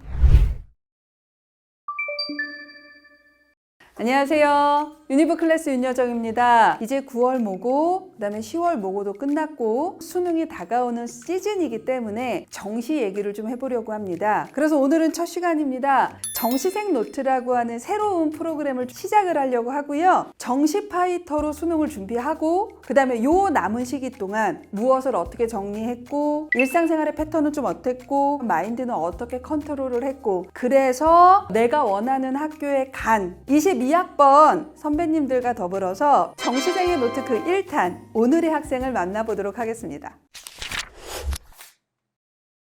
안녕하세요. 안녕하세요. 소개 부탁드릴게요. 저는 이화여자대학교 2학번에 재학 중인 20살 최지윤입니다. 왠지 예사롭지 않은 패션 센스와 분위기를 갖고 있는 이 학번이에요. 근데 정말 패션 센스가 좀 달라요. 관심이 좀 많은 편인지. 패션 건지. 쪽에는 중학교 때부터 관심이 많았어서 그쪽으로 되게 다양하게 일을 했었던 것 같아요. 고등학교 때도 네네네. 패션 쪽을 뭔가 활동을 학교에서 하는 거는 좀 제한이 있잖아요. 맞아요. 어떤 활동을 좀 고등학교 때 했는지 실은 궁금해요. 막 처음에는 브랜드 서포터즈 활동 같은 걸로 아. 시작을 했고요. 고등학교 2학년 때는 패션 서바이벌 프로그램에도 또 그렇게 좋은 기회로 나가게 돼서 그런 대외 활동이라고 할 수 있는 것들을 많이 했던 것 같아요. 멋있는데? 이렇게. 언제부터 확실하게 나는 정시로 가야 되겠다라고 혹시 생각을 했는지. 제가 좀 패션 대외 활동을 많이 해오다 보니까 2학년 때 말에는 되게 많이 방황을 했었는데 고등학교 3학년 3월 달 때부터 더 학문적으로 이제 패션을 배워보고 싶다라는 생각이 들어서 대학을 진학하고 싶다라는 마음에 일부 계기가 됐던 것 같아요. 잠깐만, 고3, 3월. 아, 이제 본격적으로 공부를 해보자. 그 전에 전혀 공부하지 않았던 상황이었을까요?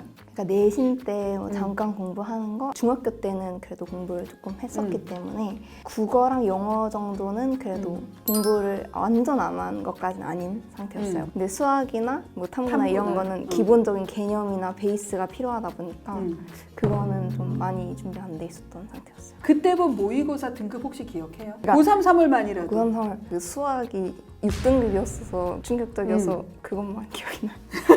그래서 요게 조금 충격적이었다. 지금 내가 시작한다고 올해 내 이거를 승부를 볼 수 있을까? 이렇게 되게 불안한 마음도 있었을 것 같은데 그런 건 없었어요? 근데 오히려 약간 재밌었던? 오, 6등급부터 시작하는구나. 성공하면 좀 멋있겠다 이런 생각을 오, 오히려 마인드 했던 것 자체가 다르구나. 저는 그 결심한 순간부터 딱 인스타 없애고 핸드폰도 폴더로 바꾸고 그거에 대한 번복은 할 생각은 없었던 것 같아요. 정시를 향해서 달려가고 있다라고 하지만 그리고 수시 원서를 안 썼잖아요. 끝내 수시를 준비하고 막 원서 쓰는 애들을 보면서 불안해하거나 좀 어땠는지. 그런 친구들이 있어도 내가 가는 길과 별개라고 생각했어요. 마음가짐 자체가 내가 가는 길을 믿자라는 게 컸기 때문에 저는 딱히 영향은 없었던 것 같아요. 대단한데? 신기하네. 자, 우리 모의고사 성적은 6월 때는 국어가 85에 3, 그 다음에 수학 확통은 100분이 60에 4, 그 다음에 영어는 1, 생유는 78에 3, 윤사는 87에 3이에요. 자, 이렇게 6월 모고가 나왔었고 9월 모고가 화작이 100분이 93에 2, 그 다음에 76에 3 확통, 그 다음에 영어는 여전히 1, 생유는 58에 5, 그 다음에 윤사는 98에 1. 그러다가 2022학년도 대학 수학능력 시험은 화작이 87에 3, 그 다음에 그 문제적 수학, 확통이 91에 2, 영어는 2, 생유는 100분이 94에 1, 윤사는 97에 1. 와, 3, 4, 1, 3, 3에서 3, 2, 2, 1, 1이 나왔어요.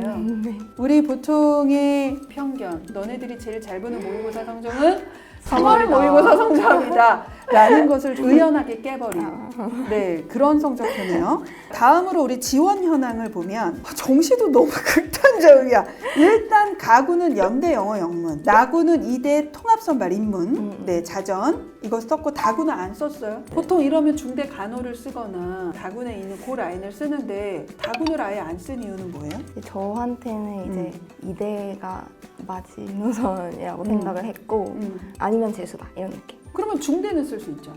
근데 그 자율 전공이 조금 끌렸어서 아, 그러니까 굳이 쓸 필요를 못 느낀 거예요? 네, 약간 그런. 그러면 먼저 궁금한 게 그 노베인 상황에서 3월 달부터 인강을 들었는데 D-4주 한 달 전까지 어떻게 회독을 했는지부터 먼저 얘기해 주면 좋을 것 같아요. 수학 같은 경우는 개념을 정승재 선생님으로 다졌었어요. 근데 그게 7번인가 6번인가 그 사이클을 돌리라고 강권을 하세요. 근데 사실 굉장히 쉽지가 않거든요. 근데 저는 그거를 했었고 시키니까. 네, 시키니까. 그리고 현준 선생님 유런으로 넘어가서 여름방학 때까지 3번을 들었고 우와, 이거 되게 뻑뻑했을 것 같아요. 근데 저는 한 번 들을 때 체화를 하면서 들었던 것 같아요. 그래서 뭔가 체화된 개념을 기반으로 하니까 쉽게 2회독, 3회독 했던 것 같아요. 그래도 한 5회도 넘어가면 토 나오지 않았어? 맞아요. 그 처음에 그 개떼잡이 좀 자, 이렇게 했고 사탐은 D-4정까지 네. 인강 인강 2회독 2회도. 하고 물론 사탐 암기 과목이지만 저는 암기도 이해가 바탕으로 돼야 된다고 생각하거든요. 맞아요. 처음에는 암기가 아니라 이해를 기반으로 뭔가 습득을 하는 느낌? 그래서 뭔가 1회독, 2회독이 크게 다가오긴 했던 것 같아요. 자, 이렇게 하고 나서 이제 D-4주가 됐어요. 일단 생활 패턴은 집, 학교, 독서실, 집인데 학교를 보통 7시에서 7시 반에 가요. 그 다음에 독서실에서 집으로 오는 건 12시 전후에 와요. 12시 전후에 취침을 하고 7시나 7시 반에 일어나는 7시간 정도의 취침 시간을 유지를 하려고 노력을 한 거네요. 마지막에는 최대한 그렇게 노력했어요. 그리고 공부 방법은 국어는 보통 아침에 공부를 했다. 기출을 다시 풀었다. 수학은 오답을 매일 복습했다. 그 다음에 하루에 한 권씩 풀기 시작했다. 어떤 패턴이면 이게 가능한 거예요? 이제 이 정도면 개념이나 응용 정도는 다 됐다고 생각을 했었으니까 가능했던 것 같은데 70% 정도는 사실 수학에 썼었어서 그냥 계속 풀면은 한 권 정도는 회독이 됐던 것 같아요. 그리고 나서 이제 3주. 기본적인 생활 패턴은 똑같아요. 가끔 독서실이 너무 지겨울 때가 있기 시작한 시기. 그래서 그때는 독서실을 잠깐 바꾸는 형태. 네. 그 멘탈이 평정심을 유지하려고 해도 숨이 막힌다 이런 느낌이 들긴 하더라고요. 그럴 때는 가끔 이제 장소를 조금 바꿔주는. 공부는 계속 해야 되는. 그치, 그게 그치. 맞는 것 같아요. 그다음에 이제 D-3주가 되면 탐구는 드디어 이제 특수안을 풀기 시작했네요. 처음 푼 거야? 이거는 문제를 푼다라는 느낌보다는 축적해가는 느낌? 그러니까 만약에 이게 잘 헷갈렸으면 답지를 보고 왜 이게 이렇게 됐는가를 되게 꼼꼼히 봤어요. 이 부분에 대해서는 제가 좀 미리 하나 말씀드릴 게 있어야 되는데 그러면 특수안을 나중에 풀어도 되나 보다라고 그 부분만 떼서 설명을 들으시면 안 된다. 왜냐면 그 전에 기본 베이스가 뭐였냐면 3회독을 하면서 개념을 총 3번을 돌렸어요. 이게 되고 나서 문제를 늦게 푸는 건 된다. 이제 우리 마지막 D-1주입니다. 생활 패턴에서 기상 시간을 그렇게 규칙적으로 지키지는 못했던 것 같음 이렇게 맞아요. 돼 있어요. 왜요? 그때쯤 되면 이제 학교를 안 나가도 되는 시기가 돼요. 조금 안일해졌다고 표현하고 싶어요. 그러한 리듬이 깨졌다. 조금 국어의 반면에, 가장 미스라고 생각하는 부분이 리듬이라는 게 확실히 있는 것 같더라고요. 지금 재수한 친구들한테도 국어 얘기하면 맨날 얘기하는 게 아침에 일어나서 조금이라도 풀라고 얘기를 하거든요. 그리고 마지막에 탐구는 기출 중에 중요한 거 오려서 답지. 헷갈리는 선지는 하이라이트로 계속 체크해놓고 보고. 제가 그 사회를 조금 늦게 시작했다 보니까 이게 순 공부량이 적은 거 아니야 이렇게 생각할 수 있는데 사실 이 1주 차이는 사회를 제일 많이 했고요. 그리고 그 마더텅 기출이 한 3, 4개년이 다 모아져 있잖아요. 맞아요. 저는 그 모든 문제를 다 분석하고 다 봤어요. 그 정보들이 모여서 암기의 집합체가 됐다고 생각을 하거든요. 그래서 마지막에는 계속 내 걸로 만들기 위한 마지막 노력을 했다. 자, 우리 이제 수능 당일로 한번 넘어가 볼게요. 수능 당일 팁을 딱 3가지를 먼저 얘기를 했어요. 첫 번째는 변수에 대해서 유연해라. 어떤 변수든 나올 수 있다. 근데 특히나 약간 이번 수능을 보면서 국어가 이렇게 변수가 있었던 적은 또 드물다 보니까 불수능이었죠. 너무 불수능이었어가지고 국어 보고 울었거든요. 울면서 수학을 풀었어요. 그냥 사실 그냥 마인드 컨트롤밖에 없는 것 같아요. 그러니까 나올 수 있어, 괜찮아, 나올 수 있어, 나올 수 있어. 근데 그거는 한 수능 1주일, 2주일, 3주일 이전부터 그냥 계속. 두 번째는 나를 믿자. 오랜 시간을 수능을 위해서 공부를 해왔다. 내가 지금까지 만나보지 못한 문제는 없다. 국어를 풀고 제가 막 멘탈이 많이 나갔었다고 했잖아요. 그렇게 울면서도 수학을 푸는데 그냥 찍으려고 했던 15번 막 객관식 문제도 풀고 끝까지 불안함은 있었지만 그냥 내가 공부했던 걸 믿은 게 베이스가 된 거. 문제를 풀면서 느낌이 오는 거죠. 그다음에 마지막은 수능 날은 공부한 나날들의 연속 중 일부일 뿐이다. 너무 결전의 날이라고 부담을 갖지 말고. 특히 언제 이런 생각을 조금 해야 해요? 수능 보러 가는 날 아침에. 저도 좀 긴장을 했는지 필통도 안 들고 가고 막 늦잠 자고 막 그랬었어요. 제 주변에 좀 대학을 되게 잘 가는 친구가 있어요. 근데 그 친구도 말을 했던 게 19년 동안 공부를 했으니까 그날을 그냥 마침표 정도라고 생각을 했다. 마음을 가볍게 먹었다. 근데 생각해보니까 진짜 그렇게 했으면 조금 더 부담감이 덜했을 것 같은 느낌. 현역분이시라면 진짜 좀 차분하게 마음을 먹는 게 제일 중요할 것 같아요. 그리고 필기구는 잘 챙겨서 근데 필기 안 챙겨갔다고 당황하지 말 거다. 앞에서 다 판다. 그렇지. 현금만 되니까 현금 들고 가지고.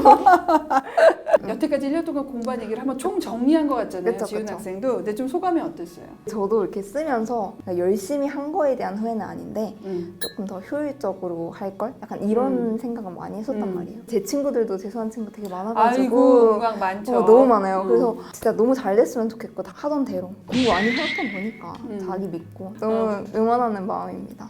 지훈 학생하고 1년 동안 공부한 얘기를 쭉 해보면서 네. 되게 건강하고 자신감 있는 멘탈도 가지고 있고 불안하고 힘든 시기부터 공부를 혼자 시작을 했는데 뚝심 있게 끝까지 나를 믿고 공부를 한 것도 그러한 모습을 보여준 지훈 학생이 정시생 노트 1편의 주인공인 게 저는 되게 좋다. 자, 오늘 너무 많은 노하우 알려주셔서 감사했습니다. 네. 감사합니다. 오늘은 현역으로 이화여대 최초 합격을 한 최지훈 학생을 좀 만나봤습니다. 다음에도 정시생의 노트에서 멘탈 관리 노하우 이런 것들에 대해서 낱낱이 파헤치면서 마지막 수능을 보는 그날까지 같이 하도록 하겠습니다. 지금까지 유니브 클래스 윤여정이었습니다. 감사합니다. 구독과 좋아요 부탁드립니다. 화학시험을 보는데 감독관님이 오더라고요. 제가 원래 흑색 연필을 쓰거든요. 사용 가능한 물품인데 쓰지 말라고 하시더라고요. 연필을 집어 던지고 이제 10분 동안 가만히 붕 떠가지고 있었는데 이거 진짜 말도 안 되는 상황이거든. 네. 안녕하세요. 유니브 클래스 윤여정입니다. 자, 오늘은 정시생 노트 두 번째 시간입니다. 고2 친구들 중에 정시를 이제 준비를 하려고 하는 친구들, 고3에서 또는 N수생이 마무리를 해야 되는 친구들에게 내가 열심히 하지만 이런 부분을 좀 덜 챙겼구나. 단순히 문제를 푸는 것이 아니라 마무리의 멘탈이나 정리는 어떻게 하는 것이 좋겠구나. 이런 것들에 대한 정보를 좀 알려드리기 위해서 정시생 노트를 기획하고 촬영하고 있습니다. 그러면 오늘 정시생 노트 두 번째 시간 정시파이터 선배를 한번 모셔보도록 하겠습니다. 안녕하세요. 안녕하세요. 네, 저는 유니브 클래스 윤여정입니다. 자기소개 한번 부탁드릴게요. 안녕하세요. 연세대학교 건축공학과 2학번 이덕용입니다. 자, 그러면 오늘 덕용 학생이 작성해준 정시생 노트를 한번 보면서 얘기를 해보려고 합니다. 이름 이덕용. 학년별 내신을 보면 자, 1학년 1.4, 2학년 2.0인데 3학년은 4.0으로 마무리를 했어요. 그러면 수시보다는 정시로 가야 될 거야 결심을 해서 3학년 때 내신을 놓은 것 같은데 언제쯤 그 생각을 한 거예요? 2학년 2학기 성적표를 받아들고 그때 당시에는 원하는 학교가 서울대였거든요. 생기부나 내신 성적을 봤을 때 서울대 지역균형을 받기가 좀 어려울 것 같고 또 일반 전형은 저희 학교에서 나왔던 적이 없기 때문에 그렇게 결정했습니다. 그러면 내가 정말 서울대를 가려면 다른 모험을 시작해야 되겠구나라고 생각을 한 거네요. 네. 와, 그래도 이거 이렇게 선택하기 쉽지 않아. 서울대 아니면 안 되었던 거예요? 사실 내신 말고도 비교과도 있잖아요. 비교과 활동을 하면서 느꼈던 게 자소서를 쓰기 위해서 쓴 게 아닌가? 라는 생각이 들어가지고 이걸로 대학을 내면 되게 부끄러울 것 같다는 생각을 했었어요. 그 사례로 들어줄 수 있는 예가 혹시 있을까요? 양자역학 뭐 이런 것들을 막 보고서를 쓰고 했는데 그게 전혀 쉬운 학문이 아니잖아요. 근데 그거를 고등학생이 막 뭐 안다는 듯이 쓴 것 자체를 보면서 조금 회의감이 많이 들었던 것 같아요. 그러면 이제 본격적으로 수능 공부를 한 건 2학년 2학기 겨울방학 때부터 네. 였겠네요? 네. 자, 그러면 우리 고3 수능은 어떻게 나왔어요? 국어는 3등급 나왔고 수학 가형은 4등급, 영어는 2등급, 탐구는 화원 물투를 했는데 각각 5등급이 나왔어요. 고3 육구는 대충 어느 정도 선이었어요? 평균 2등급이라고 생각하시면 될 것 같아요. 그러니까 국어나 수학이나 탐구가 대략 평균적으로 한 2등급. 수능은 6월, 9월보다 더 안 좋았었던 거네요. 그러면 원서 안 썼어요? 네, 아래 보시면 아예 안 썼어요. 수시도 아예 안 쓰고? 네. 자, 그래서 이제 우리가 재수를 시작을 했어요. 6월하고 9월은 성적이 좀 어떻게 나온 편이에요? 6월은 국어 1, 수학 1, 영어 2, 탐구는 2등급, 3등급 이렇게 나왔는데 그러면 9월은 좀 어떻게 됐어요?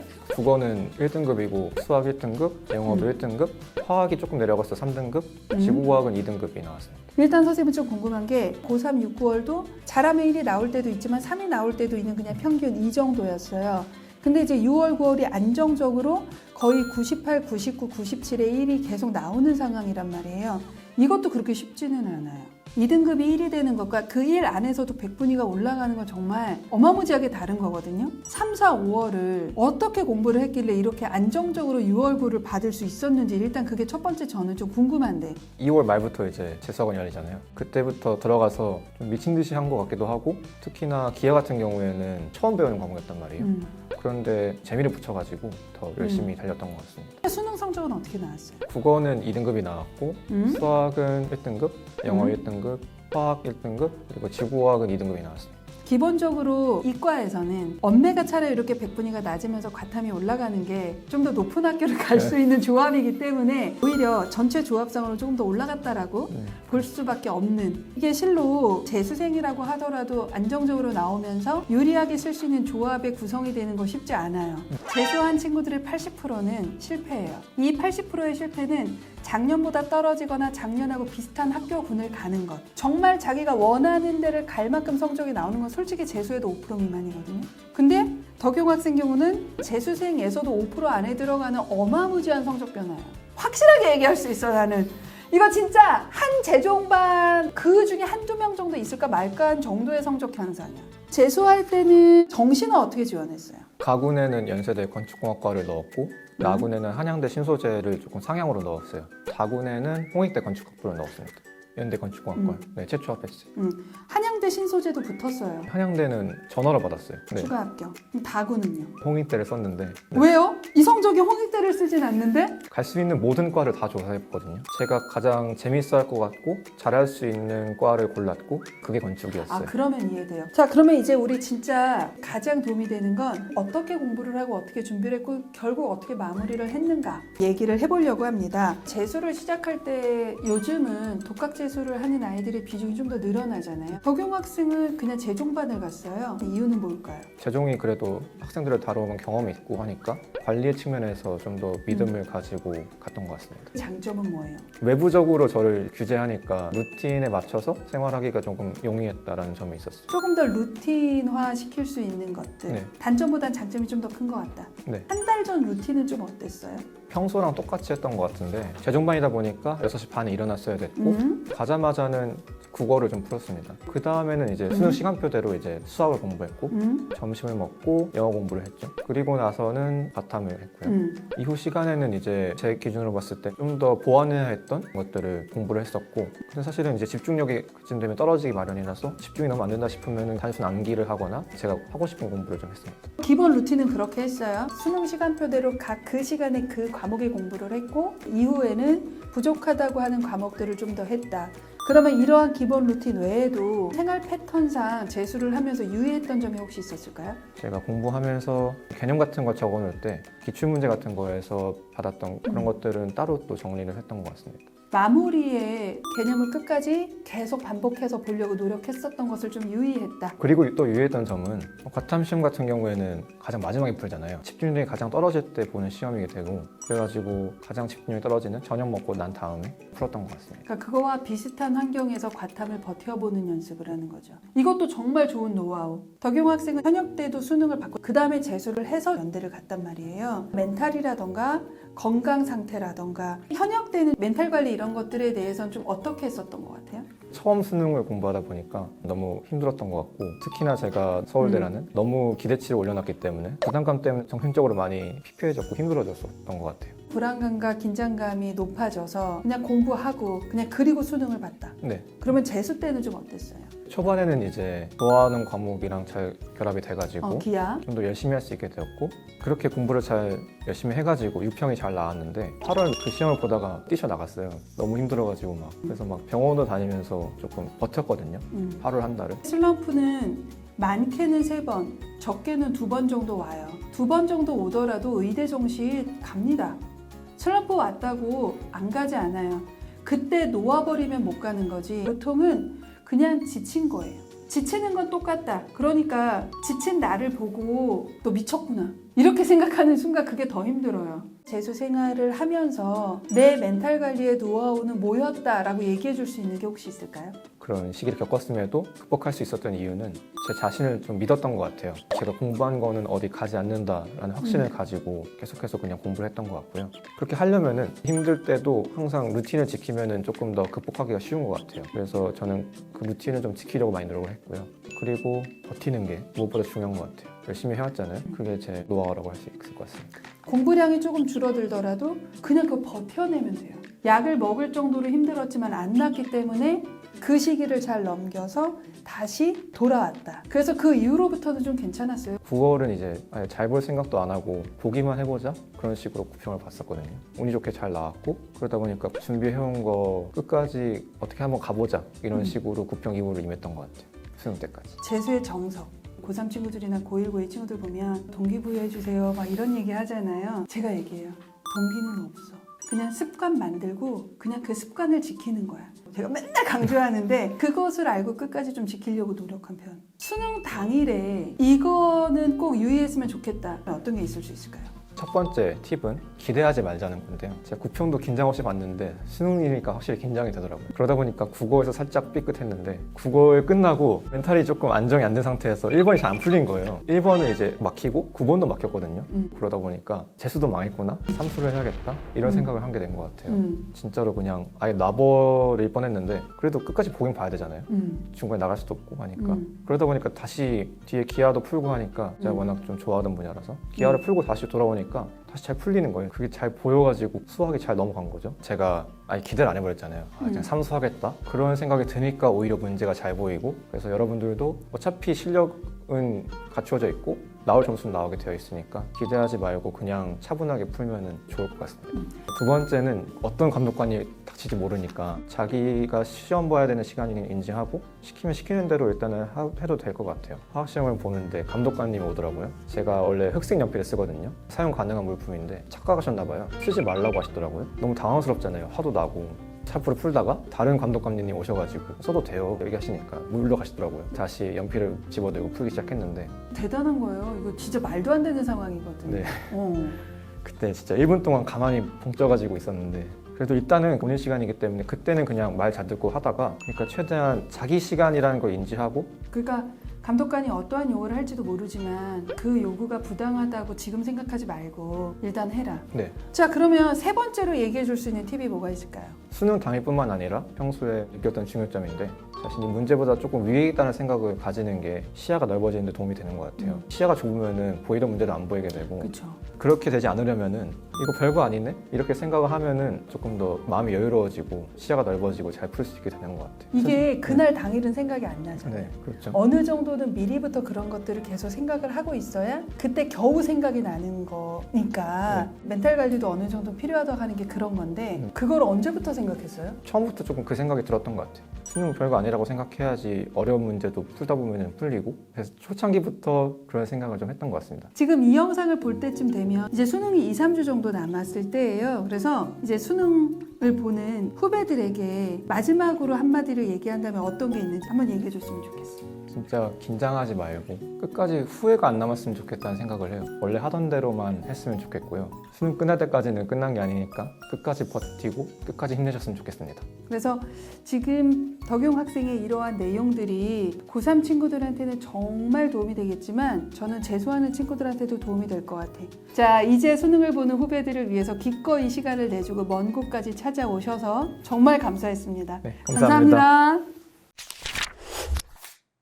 자, 오늘은 연세대 건축공학과를 정시로 합격한 이덕용 학생과 정시생 노트에 대해서 찍어봤습니다. 오늘 한 것을 내일도 하고 그 다음 날도 하는 거예요. 그리고 수능을 보는 것밖에 방법이 없습니다. 그냥 오늘을 잘 버틴다. 그리고 수능 별거 아니다. 라는 덕용 학생의 얘기를 조금 끝까지 기억을 해주시고 잘 버티셨으면 좋겠습니다. 지금까지 유니브 클래스 윤여정이었고요. 다음에 더 좋은 내용으로 찾아뵙도록 하겠습니다. 구독과 좋아요 부탁드립니다. 내가 이제 이 정도 성적이 나오면 최소 이걸로 서울대 물리학과는 내가 가고 싶은 그 학과를 가고도 남는 성적이라는 건 너무나 당연히 알고 있을 것 같아. 네. 근데 포스텍 면접을 간 거잖아요. 그렇죠. 왜요? 안녕하세요. 유니버 클래스 윤여정입니다. 수능이 이제 10여일 앞으로 다가왔습니다. 현재까지 했었던 루틴을 계속 유지하는 것이 가장 관건임과 동시에 불안하고 걱정되는 멘탈을 어떻게 잡을 것인가에 대한 부분이 조금 더 중요한 시기라고 볼 수 있을 것 같습니다. 그래서 오늘은 고3이었을 때 그렇게 멘탈 관리를 잘하고 정시로 합격한 2학번 선배님과 정시는 어떻게 마무리를 하는 것이 좋은지에 대한 얘기를 한번 해보려고 합니다. 오늘의 학생 한번 모셔보도록 하겠습니다. 안녕하세요. 네, 안녕하세요. 저는 유니버 클래스 윤여정입니다. 자기소개 한번 부탁드릴게요. 네, 안녕하세요. 카이TV에서 활동하고 있는 카이스트 2학번 이창현이라고 합니다. 반갑습니다. 정말 성적이 예사롭지 않은, 해줄 얘기가 좀 많지 않을까 하는 기대감을 저도 좀 갖고 오늘 한번 낱낱이 파헤쳐 보도록 하겠습니다. 지금 현재 다니는 대학은 카이스트. 네. 주전공을 정하지는 않았을 텐데 무학과로 뽑으니까 혹시 생각해둔 전공이 있어요? 저는 물리학과 생각 중입니다. 저는 일단 물리 좋아한다 그러면 조금 신기해서 그렇죠. 네. 거리가 좀 느껴지죠. 작년이 고3이었으니까 고등학교 때 이제 학년별 내신을 보면 1학년 때 1.08, 2학년 때 1.14, 3학년 때 1.5 그래서 총 내신 1.14 우리가 보통 이 정도 등급이면 수시가 주전형인 친구들이 더 많잖아요. 그렇죠. 일단 서울대를 가려고 했으니까 주는 종합이었죠. 과는 당연히 물리학과. 수시 카드는 나중에 우리 다시 한번 얘기를 할 거고 이제 우리 진짜 궁금한 모의고사하고 수능 성적을 한번 얘기를 해보려고 하는데 6번은 좀 어떻게 나왔어요? 6월에는 화작으로 국어를 봐서 1등급에 98 나왔었고요. 수학은 기하에 99, 지구과학 99, 물투 97 이렇게 나왔어요. 네. 그다음에 영어는 2등급. 9월은 좀 어떻게 나왔어요? 9월은 이때부터 엄매로 바꿔가지고 국어 98, 수학 100, 그 다음에 지구과학이 99, 그리고 물리학 2가 97이 나왔습니다. 보통 엄매에서 화작으로 바꾸는 경우는 있어요. 화작을 6모까지 하다가 이렇게 선택하는 친구들 거의 본 적 없거든요. 그렇죠. 부담이 있긴 했는데 그래도 기하에서도 항상 좀 딸려가지고 이걸 화작에서도 딸리면 조금 힘들지 않을까 해서 엄매로 바꿨습니다. 아니 어떻게 화작에서 연매로 바꿨는데 이렇게 나오지? 자 그랬는데 두둥 수능 때는 어떻게 나왔어요? 수능 때 국어 100분이 100, 수학 100, 지구과학도 100이고 물리 2만 99가 나왔어요. 영어 1 그래서 5, 1이 나왔네요. 그러니까 결국 엄매 2개 틀리고 다 맞았다? 그 독서에서 2개 틀렸어요. 독서에서 너무 완벽한 아이야.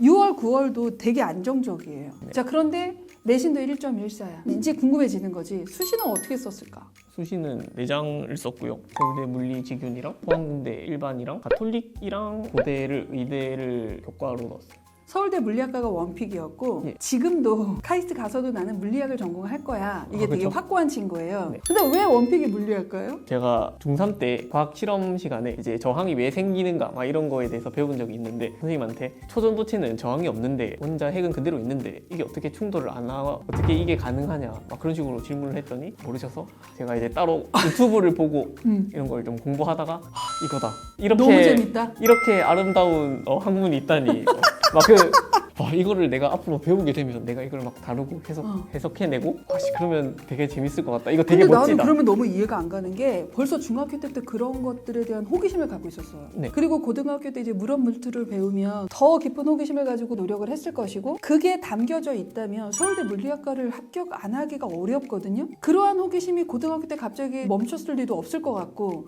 정확하십니다. 계속 멈췄어? 왜? 지금 당장 내신 따야 되고 이러니까 조금씩 미루다가 결국에는 좀 탐구 이런 것도 딥하게 못하고 이런 게 있어서 좀 아쉽다. 여튼 서울대 물리학과 직유는 불합. 고대 의대나 카대 의대는 최저는 다 맞췄는데 불합. 의대도 고려를 해서 쓴 건지 아니면 장수가 남아서 일단 쓴 건지. 이거를 저는 진짜 아무 관심이 없었거든요. 근데 담임쌤이 어느 날 갑자기 그래서 못 쓰래요. 그때는 약간은 고려를 했었던 것 같긴 해요.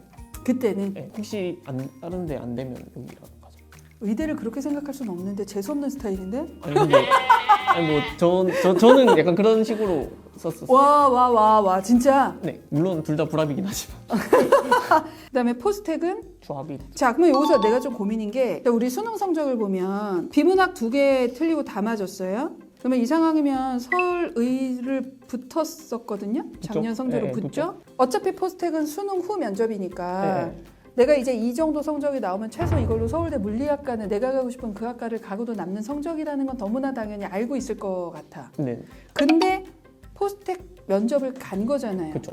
왜요? 이때만 해도 서울대가 완전히 원픽이고 혹시 이제 저 의대가 돼버리면 포스텍으로 런을 하기 위해서 갔죠. 최후의 순간까지 두 개를 잡고 고민을 하다가 뭐 여기를 가든 저기를 가든 하려고 그래서 면접을 봤던 거예요. 근데 우리가 고대 의대 같은 경우는 카대 의대에 어차피 순수 교과 전형이고 근데 순수 교과 전형으로 요 등급은 원래 안 되는 등급이니까 이거는 약간 상향인 건 알고 있었을 네네. 거고 아마도 고민을 했다면 고대 학추를 고민을 한 건데 고대 학추는 교과 전형이지만 생기부 반영 때문에 등급으로만 뽑아주는 건 실은 아니어서 이게 완전 안정이라고 보기는 좀 어려웠을 텐데 혹시 이걸 안정이라고 생각한 걸까요? 저는 저거에 대한 정보가 아예 없어가지고 방금 말하신 것도 처음 알았어요.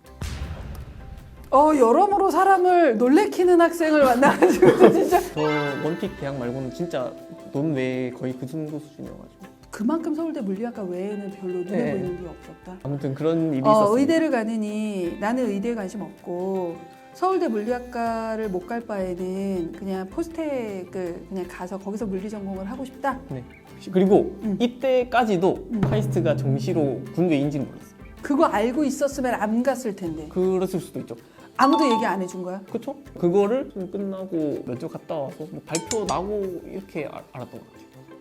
자 여기서 여러분 우리 이공계 특성화 대학 있습니다. 대표적으로 카이스트, 디지스트, 유니스트, 지스트죠. 정시로 뽑는 인원이 많지는 않고 주로 다 수시 베이스인 학교이기는 하지만 군 외이기 때문에 수시 6장과 무관하게 다 쓸 수 있으니까 전략적으로 꼭 쓰셨으면 좋겠다. 포스텍은 이공계 특성화 대학이지만 군 내에 있고 수시로만 모집합니다. 정시로는 모집하지 않는 약간의 이러한 차이점들이 있으니까 지금 창현 학생처럼 공과대학이라던가 자연과학 계열을 원픽으로 두고 있는 학생들이라면 그런 것들 고려하셔서 우리 창현군과 같은 아쉬운 일이 일어나지 않기를 바랍니다. 그리고 공부만 열심히 하는 것 못지않게 고3이 되면 입시 공부는 조금은 하시기를 간곡히 부탁드립니다. 후배들한테 한마디만 해줘요. 뭐 여러분들도 자기가 아무리 뭐 원픽 이런 게 있어도 자기가 쓴 거에 대해서는 조금 알아보시고 그리고 군외에 속할 수 있는 그런 것들은 그 담임 선생님한테 물어보시고 그러셨으면 좋겠습니다. 자, 그래서 그걸 나중에 알고 군 외로 카이스트를 정시로 써서 합격한 거는 수시로는 포스텍, 그다음에 정시 군 외로 카이스트. 그래서 현재 카이스트를 다니고 있다. 예스. 네. 그러면 우리 한번 수능 공부를 좀 어떻게 했는지 그 얘기를 조금 해보려고 하는데 학교 다니는 시기에 조금 루틴이 좀 어땠어요? 제가 이제 해가 바뀌면서 정시 공부랑 이제 수시랑 다 같이 한번 열심히 해보자라는 마음으로 새해 첫날에 해돋이 한번 보러 가고 이제 1월 1일부터 내일 6시 아침 6시 일어나서 공부하고 수행평가하고 뭐 이런 식으로 살았습니다. 하루도 빠지지 않고. 그렇죠. 네, 하루도 빠지지 않고. 수능 그날까지도 네, 그날까지. 그 루틴을 빠짐없이 지켰어요. 네. 대단한데? 네, 그게 어느 정도 일정한 성적이 나오는 데 있어서 주요했던 방법이 아닌가 하는 생각을 좀 개인적으로 하는 편이고 전반적으로 고3 때 조금 힘들거나 그럴 때는 어떤 생각을 좀 많이 하고 또는 그걸 이기기 위해서 어떤 생각을 좀 했는지 제가 만든 그런 건데요. 자기 자신에 대해서 굉장히 엄격한 잣대를 들이밀어서 예를 들어 막 제가 6월 점수가 되게 잘 나왔잖아요. 그렇지만 그건 너의 실력이 아니에요. 그거는 네가 운이 좋아서 이렇게 잘 나온 거지 원래 네 실력대로였다면 점수가 훨씬 더 낮게 나왔어야 했어 라는 마인드를 이제 모든 모의고사를 보거나 이런 거 할 때마다 저한테 주입을 해요. 그러면 내 목표는 서울대에 가는 건데 뭐 점수는 이렇지만 내가 보는 나의 모습은 이만큼 갭이 있는 거잖아요. 그러면 이걸 메꾸기 위해서 노력을 하는 거예요. 그래서 그렇게 하면 이건 도달을 할 수가 없기 때문에 이만큼 와도 제가 깎아서 이만큼 내려버리니까 그거를 계속하면 이제 멘탈이 흔들리지 않고 공부를 계속할 수 있어요. 이제 이거는 진짜 아무나 못해요. 진짜 저만 할 수 있는 걸 수도 있어요. 그럴 것 같아요. 네. 진짜 누구나 할 수 있는 방법이 네, 좀 이건- 아니라고 생각해요. 왜냐면 이러해버리면 좀 더 많은 친구들은 시험에 대한 불안감이 더 커지거든요. 그리고 자기 자신에 대한 불신이 생기면 특히 수능에서 문제가 되는 친구들도 있기 때문에 이거는 정말 창현 학생이 자기 스스로를 믿고 했었던 방식인 거예요. 정말 무서운 방법인데. 진짜 지독하죠. 자, 그러면 우리 이제 10일 전에 나의 상태로 한번 돌아가 본다면 그때의 심리 상태는 좀 어땠어요? 끝이 다가오는 게 보이고 이렇기 때문에 아 빨리 끝났으면 좋겠다 나는 그런 생각하나? 빨리 끝이 다가오면 나는 이제 그 딜은 해방이지만 이제 좀 잘 볼 자신이 없단 말이에요. 잘 못 볼 것 같은데 라는 생각이 또 들고요. 그리고 이 두 가지 고민은 아무 쓸모가 없기 때문에 그냥 공부나 하라 라는 생각이 또 들어요. 그래서 이 세 개가 계속 번갈아 가면서 머릿속에서 싸웁니다. 이게 계속 그쵸? 계속 반복을 했지만 루틴을 유지해. 그렇죠. 계속 반복하지만 결국에는 공부를 해야지가 우승을 하기 때문에 와, 멘탈 좋다. 아무리 멘탈이 강했었던 창현 학생이라고 하더라도 생각보다 수능장에 가면 내가 생각한 거하고는 정말 다른 나의 상태를 볼 수도 있잖아요. 우리 후배들이 기억하고 준비하고 갔으면 좋겠다는 팁을 3가지 줄 수 있다면 뭐가 있을 수 있을까요?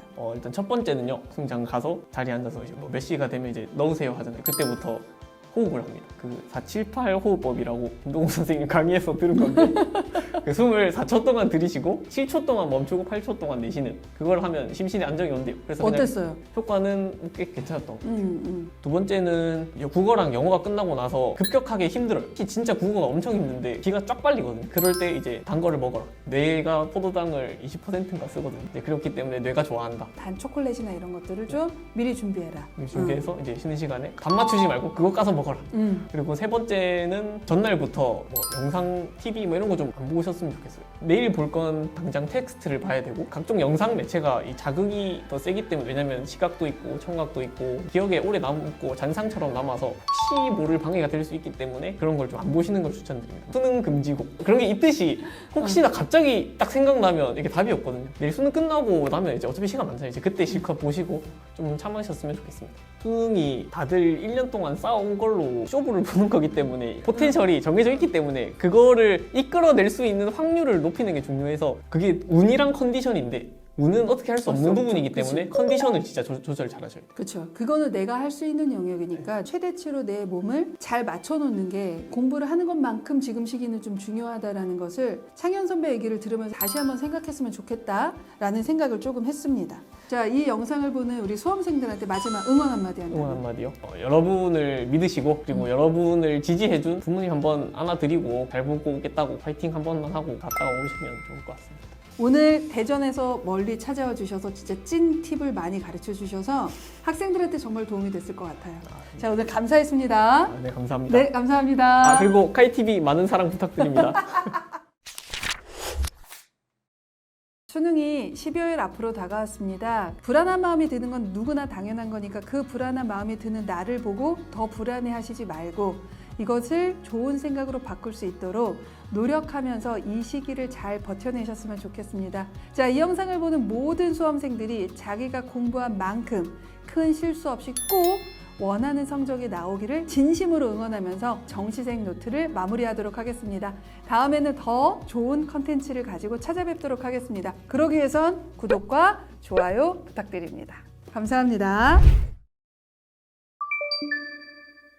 시청자 여러분 안녕하세요. 저는 이번에 서울대학교 2학번으로 입학한 정지웅입니다. 반갑습니다. 네, 그러면 학생 노트 작성을 시작해 보도록 하겠습니다. 부모님께 제일 듣기 싫은 말. 딱히?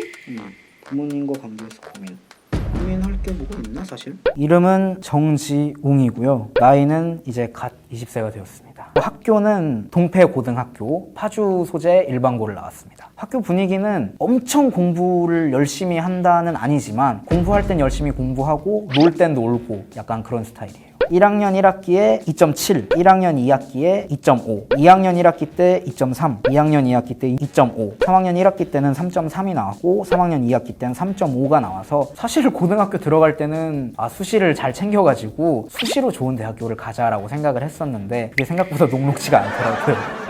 이제 내신 같은 경우는 단기간에 암기를 하고 공부를 해가지고 시험을 봐야 되잖아요. 그래가지고 저랑 내신 시험 자체가 좀 많이 안 맞았어요. 잠도 많고 하다 보니까 절대적인 공부 시간이 좀 많이 줄어들고 해서 내신을 잘 못 땄던 것 같습니다. 모의고사 성적으로 넘어가면은 고등학교 1학년, 2학년 시절에도 국어는 고정으로 1등급을 받았고요. 영어도 고정으로 1등급을 받았고 수학이랑 탐구는 둘 다 3등급, 4등급, 또 5등급까지 내려가 봤고 그쯤에서 왔다리 갔다리 했던 것 같습니다. 고3 시절에는 국어는 계속 1을 받았고요. 6월 모의고사, 9월 모의고사, 교육청 모의고사까지 다 해서 고정 1을 받았고 영어는 1등급, 2등급에서 왔다 갔다 했었던 것 같아요. 탐구 같은 경우는 경제는 1등급, 2등급을 왔다 갔다 했고 사회문화는 평가원 모의고사에서 만점을 놓친 적이 없습니다. 수학 같은 경우는 모의고사를 보는 동안에는 계속 2등급, 3등급에서 왔다 갔다 하다가 가끔 잘 찍으면 1등급도 올라갔다가 못 찍으면 4등급까지도 내려갔다가 했었던 것 같아요. 수능 성적은 국어는 85점으로 언어와 매체 1등급을 받았고, 수학은 96점으로 1등급, 영어는 85점으로 2등급을 받았고, 경제는 47점 맞고 2등급, 그리고 사무는 만점을 받고 1등급을 받았습니다. 그리고 추가로 한국사 1등급, 그리고 한문은 4등급을 받았습니다. 고2 2학기 기말고사가 끝나고 겨울방학 때, 그때부터는 이제 좀 현실적인 고민들을 해야 될 때니까 이 내신으로 갈 수 있는 대학이 어디가 있을까라고 찾아보는데 너무 아쉬운 거예요. 내가 수능을 봐서 가면은 훨씬 더 낮은 학교를 가게 될 수도 있지만 그래도 높은 학교를 갈 수 있다는 가능성에 걸어보는 게 좋지 않을까라고 해가지고 이제 내신으로 갈 수 있는 대학들이 좀 아쉬워가지고 그런 선택을 했었던 것 같습니다. 저는 대학을 좋게 갔지만 이게 진짜 지금 생각해도 사실 미친 판단이었고, 이 수시 6장을 다 버린다는 거는 사실 정말 위험하고 힘든 일이에요. 그래가지고 정시를 돌리겠다고 마음을 먹은 학생들이 있으면 한 번 더 고민을 했으면 좋겠고, 근데 그 결정을 한 뒤에는 후회하지 않으셨으면 좋겠어요. 항상 나를 믿고 열심히 공부하셨으면 좋겠습니다. 후회를 많이 했죠, 사실. 모의고사 성적이 안 나올 때, 그럴 때 항상 후회를 했었고, 내가 이 시간에 내신 공부를 했으면 그래도 대학이 한 급간 오르지 않았을까. 그리고 이제 수시 합격 시즌에 뭐 수능 발표가 나오고 나서지만 수시 발표를 해가지고 학생들이 먼저 붙을 때, 그때 좀 나도 수시로 했으면은 빨리 합격 발표도 나오고 좋았을 텐데 싶었던 것 같아요. 학원은 이제 필요하다 싶을 때만 학원을 다녔거든요. 많이 다니진 않았고요. 수학학원이랑 영어학원만 다녔어요. 둘 다 동네 학원으로 다녔고, 수학학원은 고3 내내, 뭐 그 전에도 계속 다녔고, 주 2회에서 3회 정도 다녔고, 영어학원은 그 전에 내신 공부할 때는 쭉 2회, 3회 다니다가 이제 정시 공부 시작하면서 주 1회만 간만 잃지 않을 수 있게 다녔습니다. 그리고 제가 들은 인강 같은 경우는 굳이 여러 회사에서 들을 필요 없다고 생각을 해가지고 메가패스만 딱 사가지고 공부를 했고요. 과목별 공부법 같은 경우는요, 국어는 문법이랑 문학 같은 경우는 어느 정도는 베이스가 되어 있었어요. 그 전에 내신을 아예 놨던 게 아니기 때문에 김동욱 쌤 인강을 타면서 김동욱 선생님이 말씀하시는 그 독해론, 방법론이 어떤 것인지 좀 알겠다 싶어가지고 그때부터는 수강을 하지 않고 제가 원래 읽던 독해법에서 김동욱 선생님의 독해법을 적용하는 식으로 독학을 계속했고요. 연계문학 공부를 저는 주로 했습니다. 왜냐하면 문학이 기본적으로 베이스는 돼 있으니까 어느 문학이 나오든 어느 정도로는 풀 수가 있었는데 어떤 문학이 나올지를 모르잖아요. 연계문학을 다 공부를 해놓으면 그래도 나오는 문학 4개 중에서 2개는 커버를 무조건 할 수 있다라는 생각을 해가지고 어차피 할 거면 확실하게 가야 된다는 생각을 해가지고 이제 수능 특강이랑 수능 완성 문학을 전부 다 공부를 했고요. 저는 그냥 그 문학 작품들의 스토리랑 어떤 표현법이 쓰였는지 정도만 쓱 읽고 넘어가는 정도로만 공부를 했습니다. 그리고 고3 후반에는 독학을 하는데 기출문제를 처음에는 다 풀었고요. 기출문제를 풀고 분석을 하고 기출 복습을 계속하면서 이제 사설 모의고사들을 풀면서 적응력을 높였습니다. 그래서 바탕 모의고사랑 상상 모의고사를 주로 풀면서 실전 연습을 계속 했었던 것 같습니다. 수학 같은 경우는 일단은 학원을 다니니까 학원 수업을 계속 수강을 했고요. 학원에서 교재는 마플 수능 기출 총정리 문제집을 사용을 했고 계속 그렇게 기출을 풀면서 개념 공부도 하고 문제풀이도 대비를 했고요. 기출풀이가 어느 정도 되고 나서는 사설 문제를 계속 풀면서 킬러 대비도 하고 응용 문제도 푸는 연습을 했습니다. 이 별표를 쳐놨는데 킬러 대비 시간이라고 해가지고 매일 밤에 2시간 정도를 빼가지고 기출문제집이나 아니면 사설 모의고사나 어느 문제집이든 상관없으니까 킬러 문제다 싶은 문제들을 한 5문제, 6문제 정도 뽑았어요. 그래가지고 그 문제들을 2시간 정도 쓰면서 그냥 풀리든 안 풀리든 계속 생각해보는 연습을 그렇게 매일 했습니다. 이 문제를 어떻게 접근해야 될까에 대해서도 고민을 많이 하고 이 문제를 풀기 위해서 어떤 개념을 적용을 해야 될까 라는 식으로 추리 논증 능력을 좀 많이 기르려고 노력을 했습니다. 그리고 영어 같은 경우는 고3 내내 학원 수업을 수강을 하면서 주로 수능 특강, 수능 완성, EBS 연계 교재들이랑 기출 문제들을 계속 풀었던 것 같아요. 단어 암기도 계속 하면서 영어는 사실 절대평가기도 하고 엄청나게 중요한 비중을 차지하지 않는다라고 생각을 해가지고 최대한 컴팩트하고 편하게 공부를 할 수 있도록 커리큘럼을 짰던 것 같습니다. 그리고 경제 같은 경우는 2학년 때 내신 경제를 했었는데 개념 같은 경우는 어느 정도 자신이 있었고 베이스가 어느 정도 된 상태에서 겨울방학 그리고 2월, 3월 넘어가는 타이밍에 2학년 때 썼던 교과서랑 완자 개념서를 사가지고 개념 공부를 한 번 더 다시 쭉 했고요. 4월부터는 계속 기출풀이를 하면서 경제에서는 도표가 이런 식으로 나오는구나, 그래프가 이런 식으로 나오는구나 하면서 문제에 대한 적응력을 높이려고 노력을 했고 9월 모의고사가 끝난 시점부터는 이제 우영우 쌤 킬러 대비 인강 최고난도 문제풀이 특강을 들으면서 마지막으로 킬러 문제들에 대한 대비를 했습니다. 그리고 사회문화 같은 경우는 베이스가 하나도 없던 과목이었어요. 그래서 처음에 개념 공부는 기출 문제들을 먼저 풀었어요. 저는 개념 공부를 안 하고 그 마더텅 기출 문제집을 보시면 앞에 개념이 살짝만 나와 있거든요. 그거를 한번 쭉 읽고 먼저 문제를 풀어요. 그러면 문제를 풀다 보면 이제 당연히 모르는 문제들이 나오는데 이 개념은 왜 이름이 이럴까? 계속 생각을 해가면서 이 개념들이 어떤 식으로 연결이 되어 있고 어떻게 짝을 맺어줄 수 있고 왜 반대되는가, 그런 것들을 계속 고민하면서 문제를 한번 풀어보고 나서 오답 정리를 하면서 이 개념이 왜 이런 개념이구나 라는 거를 2차적으로 공부를 했습니다. 수학 킬러 대비처럼 도표 킬러가 항상 나오잖아요. 30분이나 1시간 정도를 할애를 해가지고 사회문화 도표 대비 시간도 함께 가졌습니다. 9월, 10월에는 이제 윤성훈 선생님 도표 특강을 들으면서 마지막으로 킬러 문제에 대해서 좀 적응할 수 있도록 했습니다. 한국사 같은 경우는 이제 이다지 선생님 컴팩트 한국사만 수강을 했고요. 그리고 한문 같은 경우는 제2외국어를 쳐야만 서울대를 들어갈 수 있기 때문에 한문을 하기는 했지만 여기다가 따로 공부 시간을 투자할 정도로 중요한 과목은 아니다라고 생각을 해가지고 수능 특강만 한번 쓱 훑어보고 따로 공부를 하진 않고 배경지식으로 웬만하면 풀자라는 생각을 가지고 있었습니다. 저는 수능 공부를 하면서 항상 생각을 했던 게 개념이라든지 문제풀이 같은 공부를 하면서 뭐 인강 선생님들이라든지 이제 학원 선생님들의 얘기를 듣고만 있고 교과서를 단순히 암기만 하는 것보다는 왜 이런 풀이를 하시지? 왜 이 개념은 이 개념이랑 반대되는 거지? 라고 계속 생각을 많이 해야 되는 싸움이라고 생각을 했어요. 인강과 학원은 최소한으로 줄이려고 노력을 했고 수강을 하는 것보다는 그 수강을 짧게 하고 나서 이 선생님이 왜 이런 풀이를 사용하셨는지, 말씀하신 개념이 어떤 식으로 적용이 되는지 그런 것들을 혼자서 많이 생각을 하려고 노력을 했던 것 같습니다. 어떤 개념들을 공부할 때 그냥 암기를 하는 것보다 훨씬 머릿속에 잘 들어와요. 왜냐면은 기본적으로 저 스스로 생각을 하고 나서 개념 인강을 수강을 했다 보니까 수능장에서 뭐 탐구라든지 그런 것들에 대해서 아예 헷갈리는 개념들이 없었고 탐구 같은 경우는 그래서 시간을 많이 단축을 했었던 것 같고 국어랑 수학은 사실 생각 싸움이라고 생각을 하거든요. 수학 같은 경우는 킬러 문제를 추론하는 능력 그리고 발상을 해내는 능력이 많이 중요하다고 생각을 하고 국어 같은 경우도 독서를 풀면서 추론하는 능력 그리고 생각해내는 능력에 많이 도움이 됐었던 것 같습니다.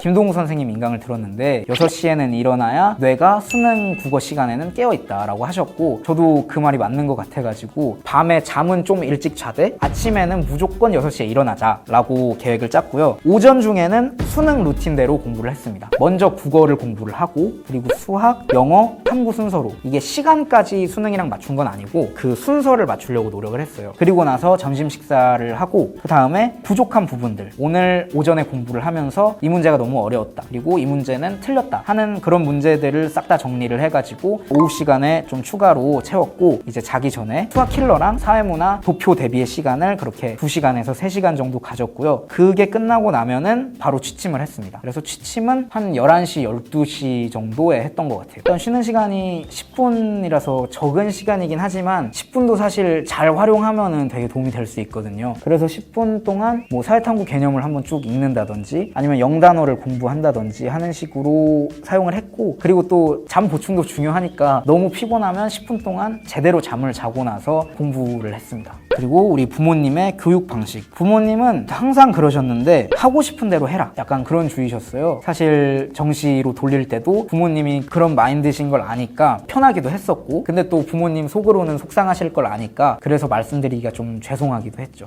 뭔가 목표가 있었던 건 아닌데 내가 나중에 어떤 꿈이 생겼을 때, 어떤 일을 하고 싶어졌을 때 학력이 발목을 잡지 않기를 바랬어요. 고등학교 생활, 중학교 생활을 하면서도 굉장히 열심히 했거든요. 중학교 때는 내신도 좋았고 고등학교 때도 내신은 조금 아쉬웠지만 공부를 열심히 했었는데, 그렇게 할 수 있었던 것들이 내가 지금 가지고 있는 꿈이든 아니면 나중에 어떤 새로운 꿈들이 생겼을 때 내 학력이 발목을 잡지 않았으면 좋겠다. 최대한 좋은 데를 가두면 어떤 일을 하든 학력이 발목을 잡는 일은 없지 않을까라고 생각을 해가지고 그게 조금 공부 동기부여를 많이 해줬던 것 같습니다. 아, 저 녀석이 저렇게 생각 없이 살아도 되나 하는 고민들을 많이 하실 거예요. 근데 이제 고2가 되고 고3이 되면 학생들 스스로도 좀 진로에 대한 고민도 하고 미래에 대한 고민을 많이 하니까 그거를 닥달하신다거나 잔소리를 너무 하시지 말고 좀 지켜봐 주셨으면 좋겠고, 그리고 우리 고3 학생들, 수험생들 같은 경우에는 입시를 하고 싶어서 하는 거든 아니면 주변의 기대 때문에 하는 거든 많은 이유가 있겠지만 어차피 한번 시작한 수험생활 성공적으로 끝내면 좋잖아요. 그래서 다들 좀 열정적으로 했으면 좋겠고, 부모님들 그리고 선생님들이랑 트러블 만들면 괜히 서로 힘들고 안 그래도 힘든 고3 생활 더 힘들어지니까 웬만하면 좋게 평소에도 좀 부모님한테도 좋은 말들 많이 해주시고 그렇게 행복한 고3 생활 하셨으면 좋겠습니다. 고3 그리고 많은 수험생 여러분 정말 힘내시고 언젠가 꿈을 이루는 날이 올 거라는 믿음을 가지고 항상 공부하셨으면 좋겠습니다. 지금까지 정지용의 학생 노트였습니다. 유니브 클래스 구독, 좋아요 부탁드립니다.